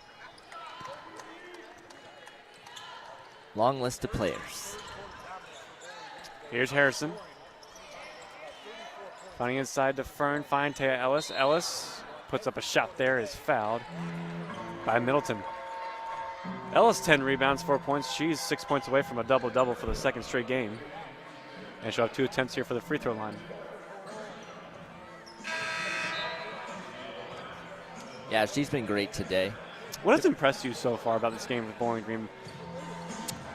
I think it's just how they've been able to get back on track after having 2 games that, probably should have won one of them, at least one of them. But just getting back on track and you're not letting that wear you down and just going out dominating, being consistent with your shots. Absolutely. As Ellis there, perfect 2 for 2 from the line, now up to 6 points. Donahue hands this one off. Trying to give this one to Smith, out to our BG Falcon Media videographer, Henry Costco. We'll hand the ball back to Smith. It's just not been a good shooting day for St. Bonaventure. 32 really points, 24% from the floor. It's just not going to win any basketball game at that level if you can't shoot the ball, as attempt there from Walls is no good. Fern, Coach Kopska, finds Harrison, puts up the shot. And another foul, Milton. Something interesting we were talking about yesterday was that St. Bonaventure has 6 international players on their team. Yeah. With a lot of experience in various leagues. You know, one in the Netherlands, one in Australia. In Shaw's case, Australia. A lot of different players from a lot of different countries. Well, you have Latvia, Australia, a couple of international players as well. As Milton's one foul away from fouling out. Bowling Green takes over. Here's Harrison. Harrison drives to the basket. That one is good, and Layla Harrison gets that one to fall for her first points of the contest. Yeah. She's another player that has an athletic family. Her brother plays at Wheeling University. And another turnover from St. Bonaventure. As lob in here for Ellis. Taya Ellis, tough shot there, kicking on the fall. Gets her own rebound, stole it away. And how about Taya Ellis getting the basket and the foul? Oh, what a play from the sophomore from Toronto, Ontario, Canada. Yeah, that was great. And you could tell that Coach Tremillo was kind of keeping her out there, trying to get her that second career double-doubles, back-to-back double-double. And it elated the fans and the Falcons bench. Up to 8 points now, make it 9 for Ellis, 1 point away from a double-double. 9 points, 11 rebounds for Ellis. Taya Ellis, a player who fought through injury last year, battled through it. Played a good part of the season from off the bench, but now is in a full-time starting role for this season. Looking to get back in a big role as Emily Cecil will be called for the foul in the charge there. 78-32 Bowling Green. 8:48 left to play here in the fourth. What'd you make of that one? That looked like it was more of a charge than a blocking foul to me, personally. Coach Tremillo agrees. I believe a couple of our fans here at the Stroh Center agrees as well. Disagree as well. Okay, here comes the Bonnies.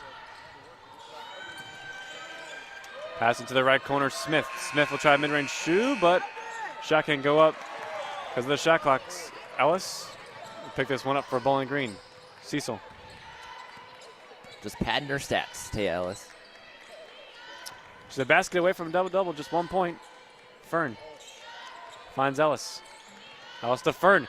Jasmine Fern from three. That one no good. And rebounded from Smith. Both her parents played basketball at the collegiate level as well. Fern. Here's Smith. That one knocked away initially from Harrison. Picked back up from Pettinelli. Pettinelli will hand this one off to Vodiport. Drives inside, has that poked away from Klochkowska and Cecil. But a foul is going to be whistled and called. As Porter's going to come out from Ellis, who's just 1 point shy from that double-double. 9 points and now 12 rebounds from Ellis. Got Velasco leading the team with 22 points and 5 assists. Kohler 19 points and 4 rebounds as well. Yeah. I think her night's going to be over as well. And, you know, she went over to the bench, Lucas. And she held up a one. She's like 1 point, 1 point. So close. Yet so far away. So close. Been a great overall team performance from Bowling Green here, 78-32. 63% from the floor, 7 for 13 from three. It's been a great shooting day all around for Bowling Green. Erica Porter will check in for Ellis. Here's Kulachkovska. And this one off to Fern. Porter hits the floor inside of Milton. Now Kulachkovska kicks it out to Harrison. Harrison drives inside. Harrison now back up to Kulachkovska. Drives baseline with her left. Puts it up and over. And Kulachkovska there with the finish off the glass. The passing game was fantastic. The move at the end, and everyone was moving around on the Falcons side. That's what opened that up. 80-32, Bowling Green. 7:03 left to play here in this one. What a shooting day it's been for the Orange and Brown. A couple subs come back in for St. Bonaventure, and for the first time this game is number 6, Aurora Inyungo. And for the Bonnies, Pettinelli and Milton are 1 foul away from fouling out for Bonaventure.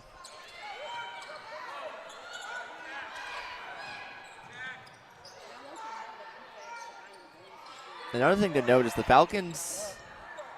3-point on the way there was no good, and shot clock expired. Yep, didn't hit the rim there. Another thing with the Falcons is they've taken 13 threes today.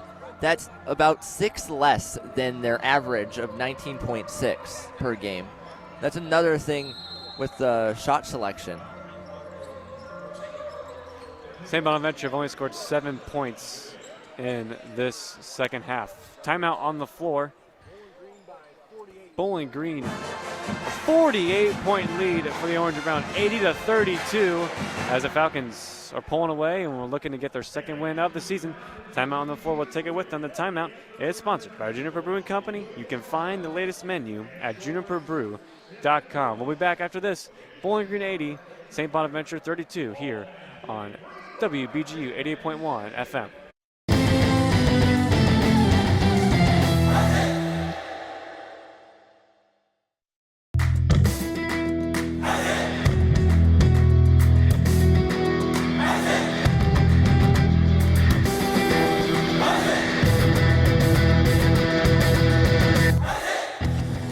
Falcon Volleyball begins their final home series of the season against Ohio on Friday, November 15th. Join Falcon Media Sports Network's Chaz McNeil and Andrew Smith at 5:45 for pregame and 6 p.m. for first serve on Falcon Radio.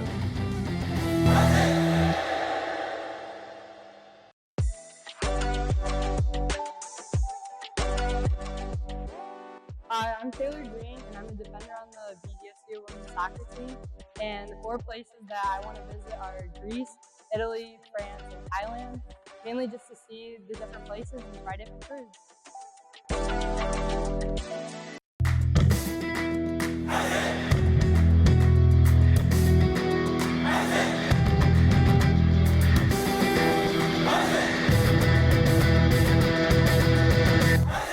Hey there, BGSU graduate Jason Jackson from the Miami Heat here. Make sure to tune into the Zig Zone every Sunday at 4 p.m. on WBGU 88.1 FM, home of the Falcon Media Sports Network.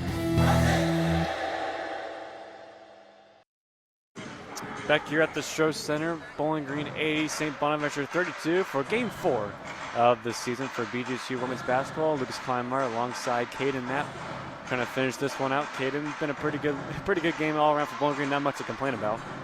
Yeah, it's just on all cylinders. It's been great for them, and we'll see how practices ran over the next few days, especially with that ranked game against West Virginia coming up on Tuesday. Because you can't get this game builds confidence, but you can't get too comfortable in a way, especially playing a ranked team and then having Ohio State right after that. And then they're for sure playing Arkansas for the Daytona Beach tournament, who is another good squad. Power 4 team. Yeah, a couple of really big opponents coming up, as you mentioned. West Virginia on Tuesday at the WVU Coliseum, and then you got Ohio State the following Sunday. As Bowling Green back underway with this one. Porter trying to put that one up. King won the fall, but she gets fouled and will go to the free throw line. What have you made of Erica Porter's season so far? That I was just thinking, I don't know, like her minutes just in the preseason, we were expecting her to play like we're talking Velasco minutes or even Ellis in a sense, but I mean she's just not had that many minutes at all. Only 11 today. Usually what you see with Porter too, she's so good at those second chance points. Yes. And just getting those rebounds. If the first shot doesn't fall, or even the second, she gets it back and gets it to fall. You're seeing a lot, though. She is struggling with that first initial shot, whether it's in the post or wherever, but she's not finding that second chance to find the basket, which she was so good at last season. I mean, outside the Detroit Mercy game, she hasn't even gotten over 16 minutes. Emily Cecil taking this one away. And Cecil on the fast break. Emily Cecil getting her first points of the contest. Which also, Porter was selected to the second all-team MAC preseason. Yeah. A lot of big expectations for Porter. Still very early. This basketball season is a long season. Only 4 games in. Bowling Green going to go back up to 500, 2-2. Bonaventure will fall to 1-2 as that three-pointer on the way from Richardson will fall.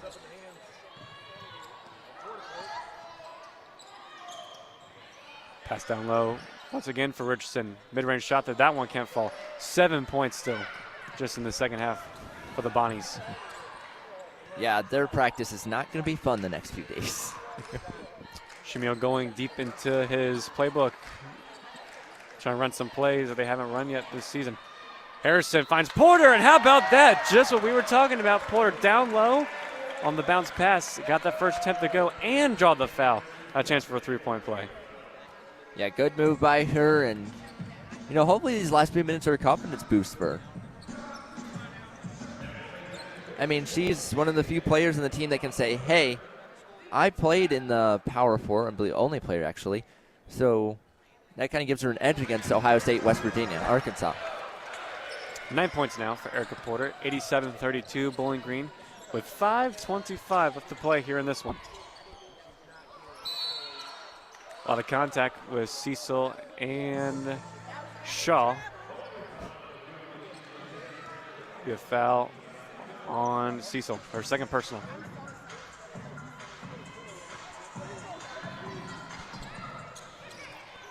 Yeah, 3 Bonaventure players foul away from falling out. We got Ford, Middleton, and Pentinelli. They're 1 foul away from being out of this one. Here's Shaw, top of the key, out to the right. Vody Port. Porter pokes this one away. Porter on the steal, trying to get the loose ball on the floor. Ball still on the ground, but picked up from Richardson. I think the shot clock needed to be reset. Yep, and I believe you're right. Fishing blew the whistle, went to the scores table, and said, hey, something's not right here.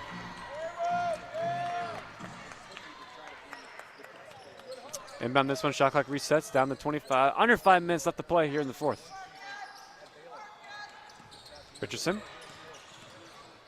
finds this one and driving inside. That was a nice move, but just couldn't finish. Driving inside there for the Bonaventures was Iyungo, who could get that one to the fall. Cecil trying to find Porter, and that one just off the mark again for Bowling Green. With you saying Iyungo, she's from France, and she's just another player. There's a lot of players on St. Bonaventure that transferred over the last few years. I mean, this is her third school. She played at Frank Phillips and Carleton.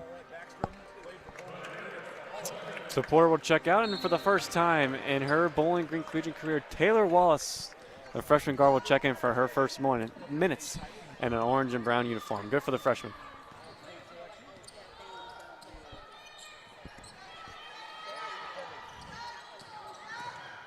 By Wallace. Fern now guarding Iyungo. Iyungo drives inside over Fern, and Iyungo gets those one to fall. 87-34 Bowling Green. Now down to 4 minutes to play here. Cecil, Fern, Wallace. Finds Kuleczkowska inside the paint. Kuleczkowska picks it up to Cecil, out to Fern. Fern to Wallace. To Wallace. To Cecil, back to Wallace. Wallace to Fern. Shot clock down to 5. Down to Wallace. Wallace at 3. Taylor Wallace. Oh, in and out. Can't want the fall. Cecil crashes there and collides with Iyungo. Geez, that was a hard collision. Both players falling down there. Almost collided heads there with Cecil and Iyungo. That could have been very bad for both parties involved. Yep. Both all right. No harm, no foul. Well, should say a foul. It was a foul on Cecil.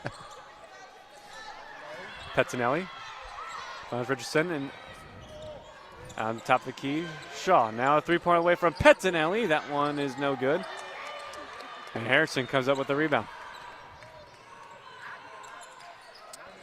Now the Bonnies have Canisius next. That's going to be a little bit of a revenge game for Haskell, who transferred from there 2 years ago. Yeah, big game from them, especially for Haskell. Nice pass to find Harrison open in space to get up to 89. 89-34, Bowling Green. Harrison on another big basket. Pass inside, and another pass able to find underneath the rim there was Ford to Port. Because that one the fall. 89-36 with 2:35 left to play. Cecil. Wallace. The Fern. The Harrison. Harrison. Out to Wallace. Wallace at 3. Taylor Wallace. Yes! Her first collegiate points for Taylor Wallace. How about that? And much look at the celebration on the bench for Bowling Green. All the momentum's with them, and you can just tell everyone's having a good time on the Falcons. Youngo there drives. Gets the foul to go on Cecil as well. So now 92-38 Bowling Green have cracked the 90s for the first time this game. You know, in baseball, there's a saying that's like, hey, hitting is contagious. I think that kind of should translate to basketball, too, with shooting. It's like it's one player makes it, brings up the team, and then another, and then you got to keep the ball rolling. Donahue comes back in for Layla Harrison.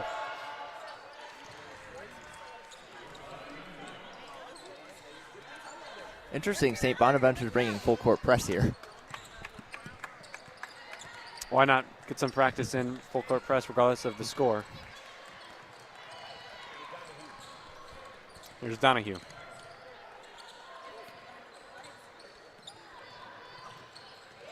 Donahue out to the right. Finds Wallace down Cecil. And here's Wallace. Wallace drives inside. Taylor Wallace to the rim. We're trying to finish with her left there. Can't get that one a little short. And rebounding here for Youngo. And Youngo has to defend Wallace. Minute 20 left to play here in the fourth. 92-39 Bowling Green. That shot here from Shaw a little too much. Last touch of Donahue will still remain St. Bonaventure possession. Yeah, but Donahue's played the most minutes for the Falcons so far, and I think at this point, just getting her obviously more experience and just like getting her more accustomed to certain plays. Ball inbound to Richardson. She puts that one up and in, make it 92-41. So they crack the 40s for the Bonnies with just about a minute left to play here, a minute 03 to be exact. Here's Wallace to the right, Fern. Fern finds Kulachkovska inside. Kulachkovska bounce pass to Donahue. Fern for three. Jasmine Fern, that one ricochets in and out. And rebounding here, under a minute left to play. So heading into West Virginia, Kaden, what are kind of the keys? And then we'll talk more on our post-game show. Where you're playing a ranked opponent. It's a great experience nonetheless on the road. But how do you come away with what could be your biggest win of the season potentially? It's going to be very noisy as well. I mean, not many seats are left to be bought there. I mean, I just don't let the environment control you and let the fact you're playing against a ranked opponent, take over.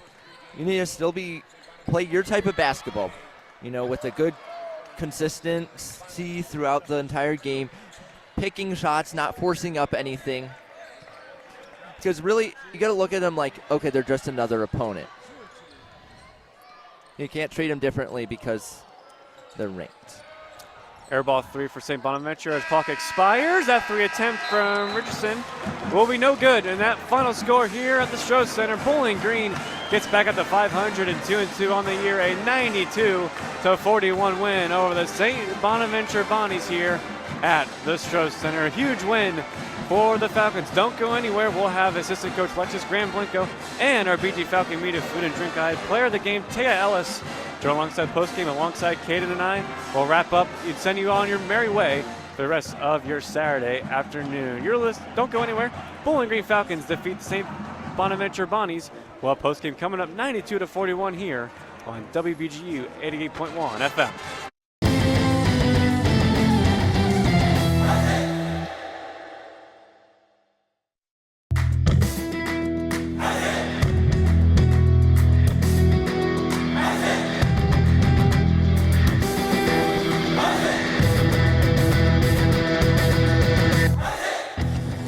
BG Volleyball ends their regular season at home against Ohio on Saturday, November 16th. The Falcon Media Sports Network's Chaz McNeil and Carter Leonard will be on the call at 5:45 for pregame and 6 p.m. for first serve on Falcon Radio.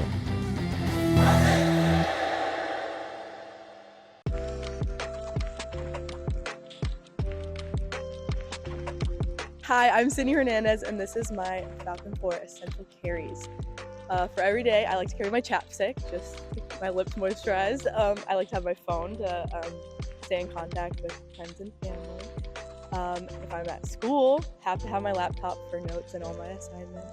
And I also like to keep a little snack with me at all times, just in case I get hungry throughout the day. Go Falcons!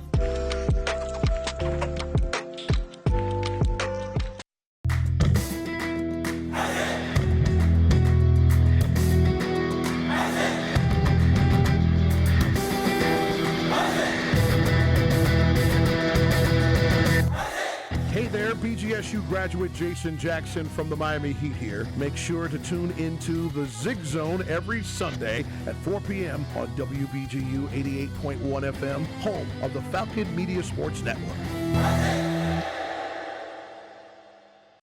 Wake up every weekday with WBGU in the Morning Show. The Morning Show is a community resource for weekly events, news, sports, weather, interviews with community officials and organizations, birthday and anniversary announcements, and more. Listen live every weekday from 6 a.m. to 9 a.m. locally on 88.1 FM or streaming online at bgfalconmedia.com. Don't miss the morning show on WBGU FM every weekday from 6 to 9 a.m. Join the morning show team weekday mornings to hear about local news, local weather report, Glock's Garden Report, Coaches Show with the coaches from BGSU and BGHS, and live newsmaker interviews. Listen live every weekday from 6 to 9 a.m. locally on 88.1 FM or streaming online at bgfalconmedia.com.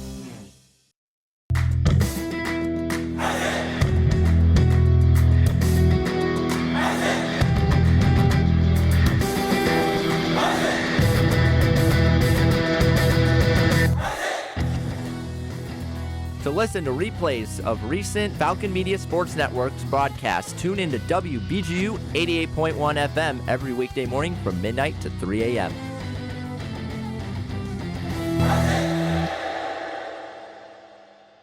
You can be an essential part of the morning show's continued success on WBGU FM. The Bowling Green Chamber of Commerce offers businesses and organizations an opportunity to be an underwriter.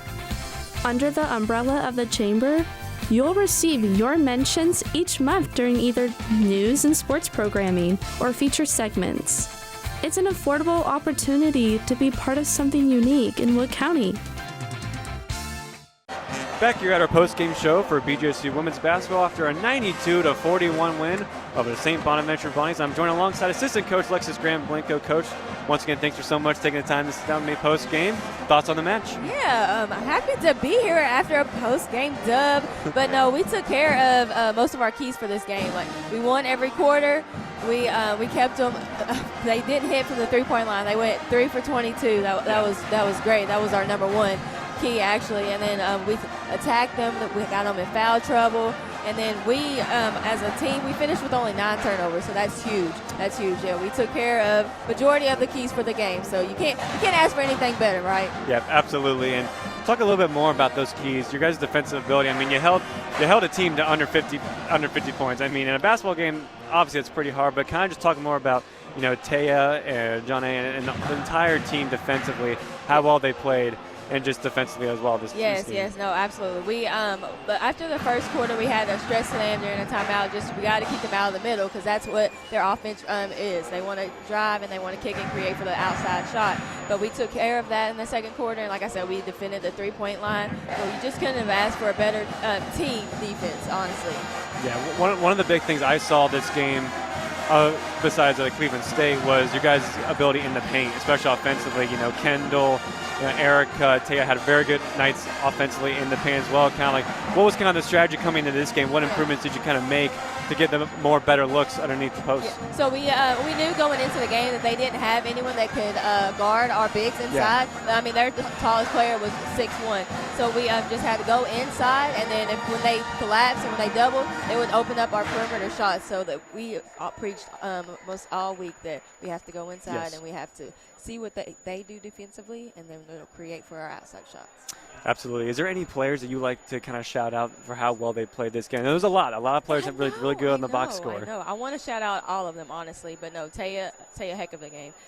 Like, she was rebounding the heck out of the ball for sure. And then, of course, Amy and Paige, they obviously playing their game that we know that they can. But no, I want to give a huge shout out to Mox. To Kendall Moxley. Yeah. She's been working, and we can tell this week she was working. She wanted to get out on the floor, and it showed. Yeah. And I was definitely happy with her for sure.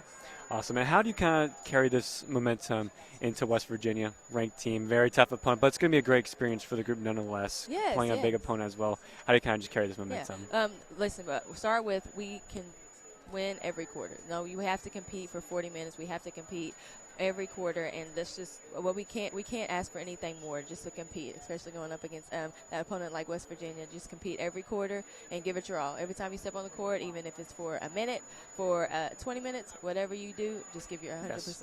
Absolutely. Well, Coach, congrats on the win, and thank you so much for your time, as always. Thank you. We'll be back with our BG Falcon Media food and drink guy, player of the game, Taya Ellis, and more after this. You're listening to the post-game show on WBGU 88.1 FM.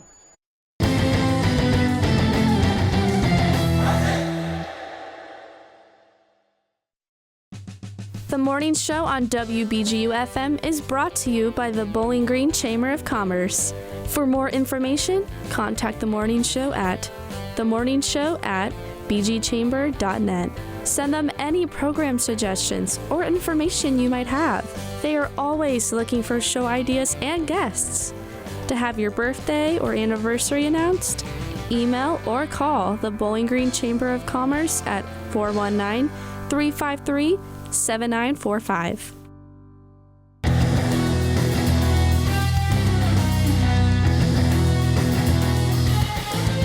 Interested in joining Falcon Media Sports Network? If you're looking to get involved, send an email to sports@bgfalconmedia.com.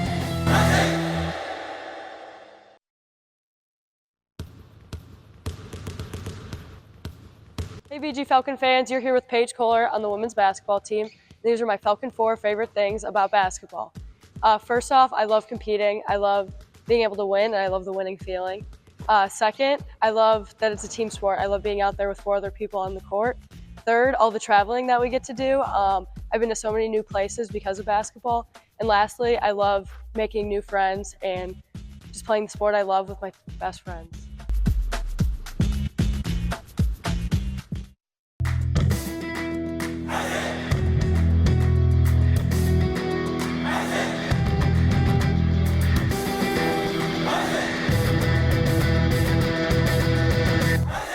Hey there, BGSU graduate Jason Jackson from the Miami Heat here. Make sure to tune into the Zig Zone every Sunday at 4 p.m. on WBGU 88.1 FM, home of the Falcon Media Sports Network.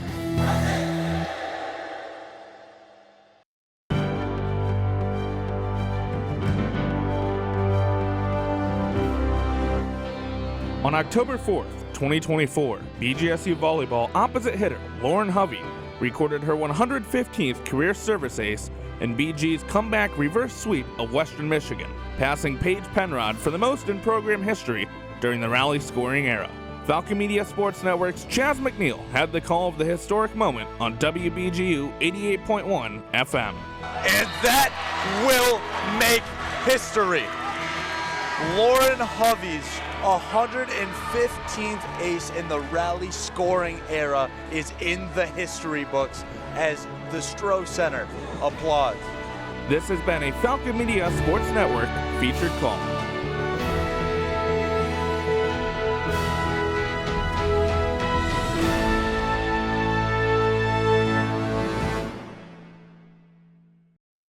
Complement your WBGU radio experience with additional content available online. Subscribe to our social media feeds on Facebook, Instagram, and Twitter to receive information about special events, promotional activities, and the program schedule. Stay connected with WBGU wherever you go and return to Radio Freedom. 88.1 FM WBGU Bowling Green, Ohio.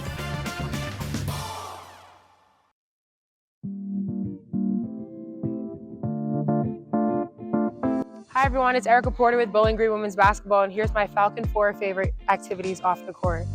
I do like to go shopping in my free time. If I'm back home in New Jersey, I do love to go to New York City and go thrifting in like the Soho area.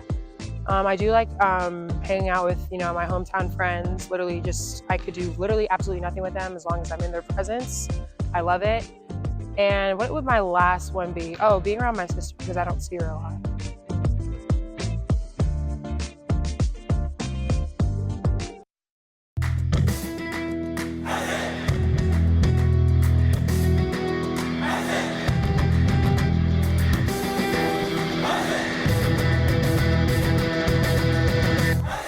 Hey there, BGSU graduate Jason Jackson from the Miami Heat here. Make sure to tune into the Zig Zone every Sunday at 4 p.m. on WBGU 88.1 FM, home of the Falcon Media Sports Network. There's so much more WBGU content available online through our social media profiles on Facebook, Instagram, and Twitter. Subscribe to our feeds to get the most up-to-date information about the program schedule, show hosts, and upcoming promotional events. Return to Radio Freedom with WBGU on 88.1 FM, Northwest Ohio's community radio station.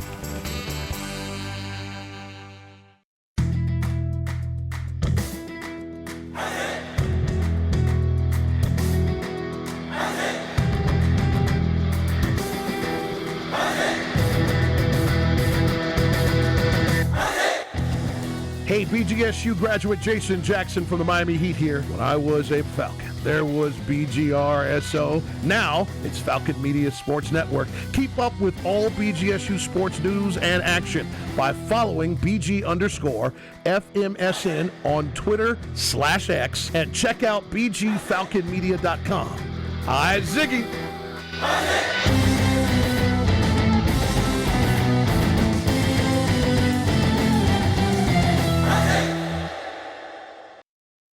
This is Northwest Ohio's community radio station, WBGU 88.1 FM. Like, follow, and subscribe to our Facebook, Instagram, and Twitter feeds for access to special content, program, and DJ information, and so much more. Return to Radio Freedom with the WBGU on 88.1 FM and online social media profiles. Thanks for listening to WBGU Bowling Green.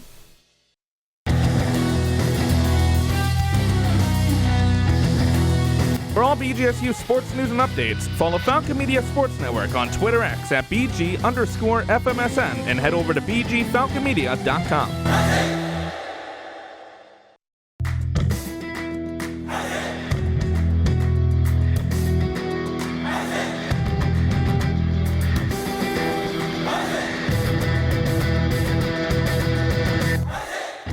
BGSU graduate Jason Jackson from the Miami Heat here. Make sure to tune into the Zig Zone every Sunday at 4 p.m. on WBGU 88.1 FM, home of the Falcon Media Sports Network.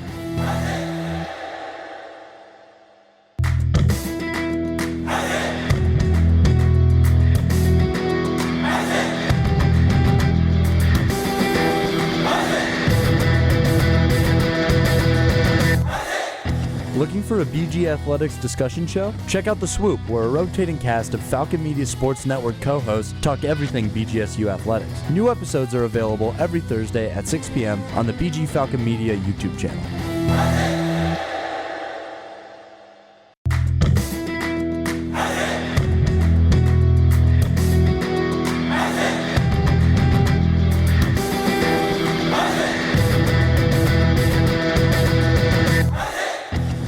BGSU women's basketball travels on the country roads to face off against West Virginia on Tuesday, November 19th.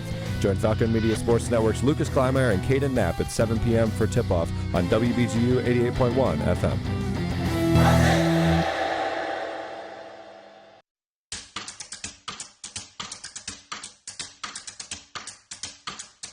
Hi, my name is Taya Ellis, and I play on the Women's Bowling Green basketball team. And these are my Falcon 4 favorite meals to cook.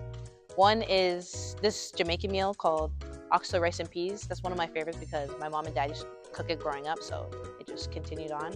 Another one is tacos because it's just easy, something easy and quick to make. My third one, I would have to go with steak and mashed potatoes because who doesn't love steak and mashed potatoes?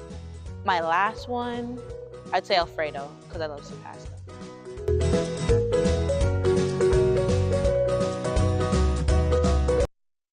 Continue the WBGU experience online by engaging with our social media profile on Facebook, Instagram, and Twitter. Subscribe to our feeds to stay connected with the local community and receive information about special events and programming. Like us and share our content to help build the WBGU audience. 88.1 FM, WBGU, Bowling Green is Northwest Ohio's community radio station.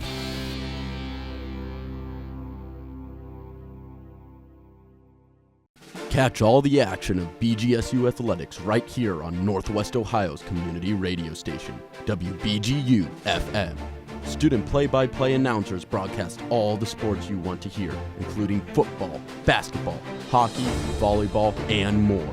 Don't miss a single game with coverage of BGSU athletics from the Falcon Media Sports Network on WBGU FM and streaming worldwide on bgfalconmedia.com.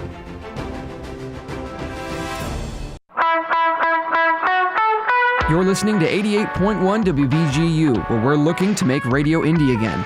From blues and jazz to rock and metal, and even pop and folk, 88.1 WBGU FM features a variety of genres played by our diverse group of DJs. You can expect something different every time you tune in. 88.1 WBGU. Return to Radio Freedom.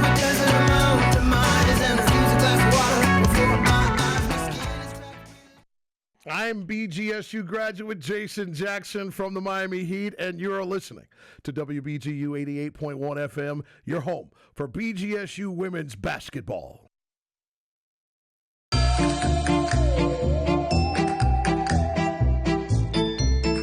Gus Peacock from the Bowling Green men's soccer team, and this is my Falcon 4 favorite Halloween costumes.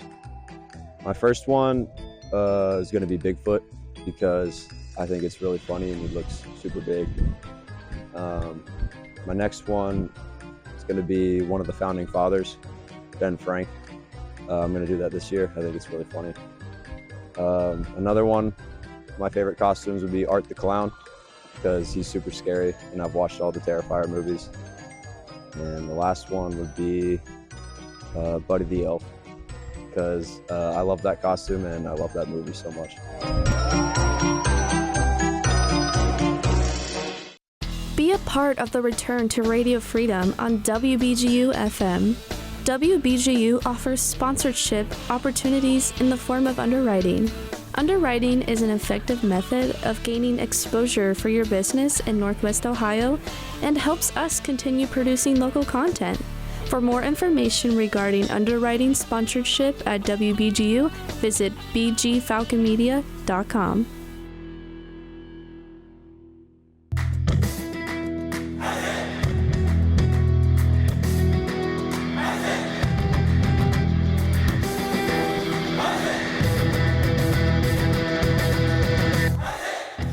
BGSU graduate Jason Jackson from the Miami Heat here. Make sure to tune into the Zig Zone every Sunday at 4 p.m. on WBGU 88.1 FM, home of the Falcon Media Sports Network.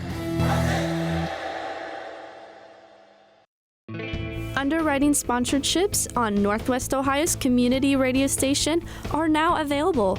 Get your business's information out to the local community and show your support for 88.1 FM.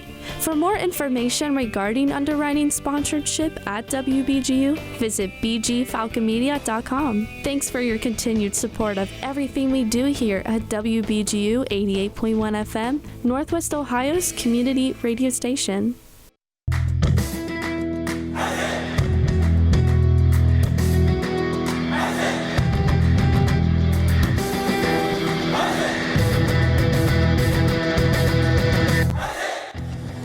Don't have time to tune into a BGSU sports broadcast? Falcon Media Sports Network will have you covered with live updates of home BGSU athletic events. To follow along, head over to @BG_FMSN on Twitter X.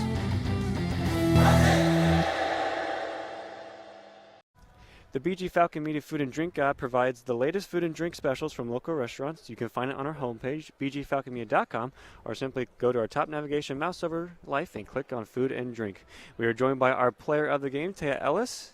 Taya, thanks so much for taking the time to join me after a big win. Thank you for having me out here. Of course. Appreciate it. I guess just how has, obviously this is a big team win. A lot of players, your teammates played well.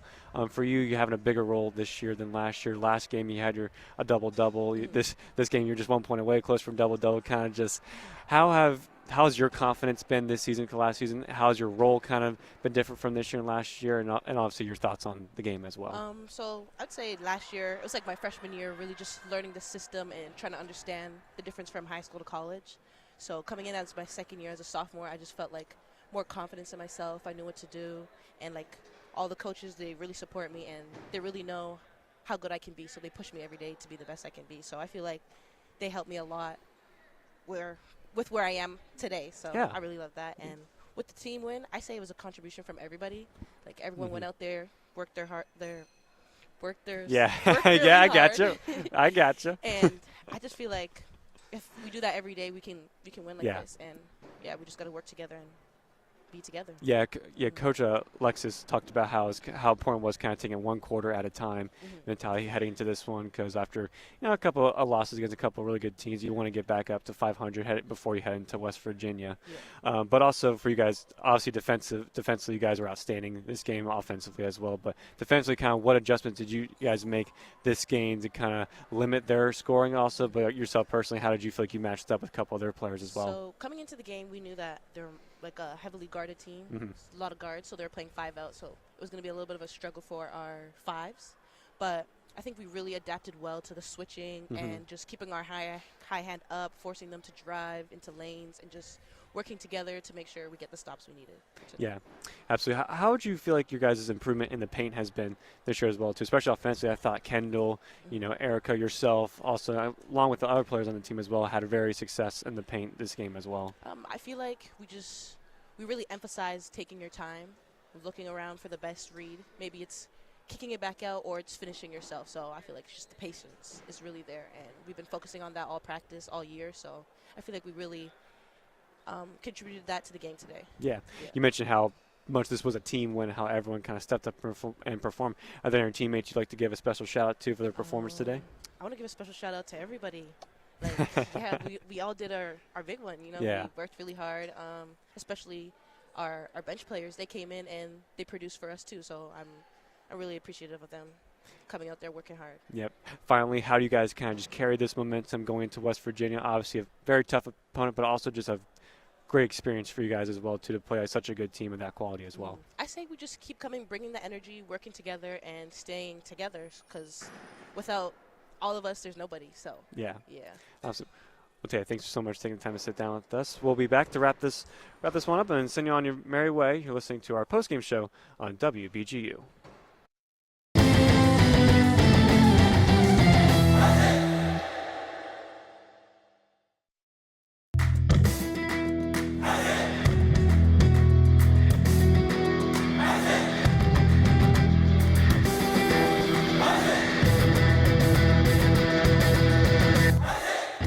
Looking for a BGSU Athletics talk radio show? Tune into the Zig Zone every Sunday at 4 p.m., where a panel of Falcon Media Sports Network members discuss the hottest BG sports topics. Only on WBGU 88.1 FM. Back here for one final time here for our halftime post-game show, I should say.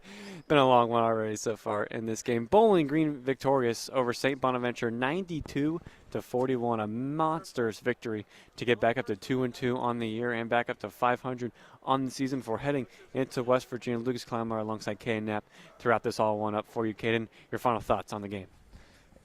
Just a huge game for the Falcons. And, I mean, we were looking at the rest of their out-of-conference schedule, and we're like, they need to, pick up the ones that are like this game, like St. Bonaventure, just to, build momentum going into MAC play. And, I mean, you have some big-time opponents on the way, and it's just big that they were able to get this win and we'll see what else they do throughout out-of-conference play. Absolutely. We were joined by Taya Ellis, player of the game, 1 point away from a double-double with 12 rebounds and 9 assists. You had Amy Velasco lead the team in points with 22. Kohler had 19. Moxie off the bench had 11. Gherkin hit 3 monster three-pointers with 9 as well. You had Erica Porter with 9 as well, and Donahue along with Ellis, and just the entire team in general were great defensively. And it really was a full, complete team performance. Yes, just what you need going into big-time opponents.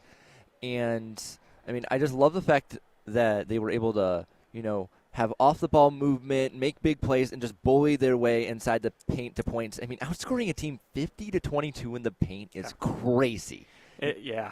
That's monsters as well. I mean, you just go down the list, and they win every stat category. The only thing they had more was turnovers with 13, which I think, honestly, if you were looking at one thing to just improve on, it's turnovers. But I think any basketball team is probably going to be on trying to limit turnovers as well. I think every coach wants 0 turnovers in a game, then they'd be happy as well. I mean, limiting to a team that's just 16 points in the second half, too, as well. I mean, that's outstanding. Any final thoughts for this one? Just, carry that momentum into West Virginia. Keep it close. If you can keep it close and not let the environment intimidate you, anything can happen. Absolutely, indeed. Anything can happen in sports. That'll do it for us here at the Stroh Center. I want to give a big shout out to one of my broadcast partner, Kate and Nat, for joining us alongside with this one, as here in the Stroh Center is getting ready for volleyball tonight at 6 p.m. You can catch the broadcast starting at 5:30 on Falcon Radio with Chaz McNeil and Carter Leonard. They'll be around. If Falcons win, they win the MAC regular season and get home court in the MAC tournament. And if Bowling Green doesn't win, they still have a chance as well if Central Michigan loses tonight as well. I also want to give a big shout out to Austin Roos, our board operator back in the cooling center. Austin, thank you so much for getting up early and getting to the cooling center and pushing all the right buttons and keeping us on the air. We appreciate you, and so does everyone else in the organization, along with our BGSU athletic staff and Falcon Media Sports Network crew. That'll do it for us here. A lot of big games remainder in this one. Men's soccer MVC championship game at 7:30 p.m. I'll have a recap on that for bgfalconmedia.com. Men's basketball is going to be at Michigan State and East Lansing. Our recap for Tyler Kavelitz and Ardia Abrego. We'll have that on bgfalconmedia.com. And our hockey team, voice of BGSU hockey, Ben Korak, will have the call on WBGU tonight at 7 in their second game against the St. Thomas Tommies in Minnesota. A lot of action and a lot of sports to look for if you're a BGSU Falcons fan. That'll do it for us here. Final score, Bowling Green victorious 92-41. Have a good day, everyone.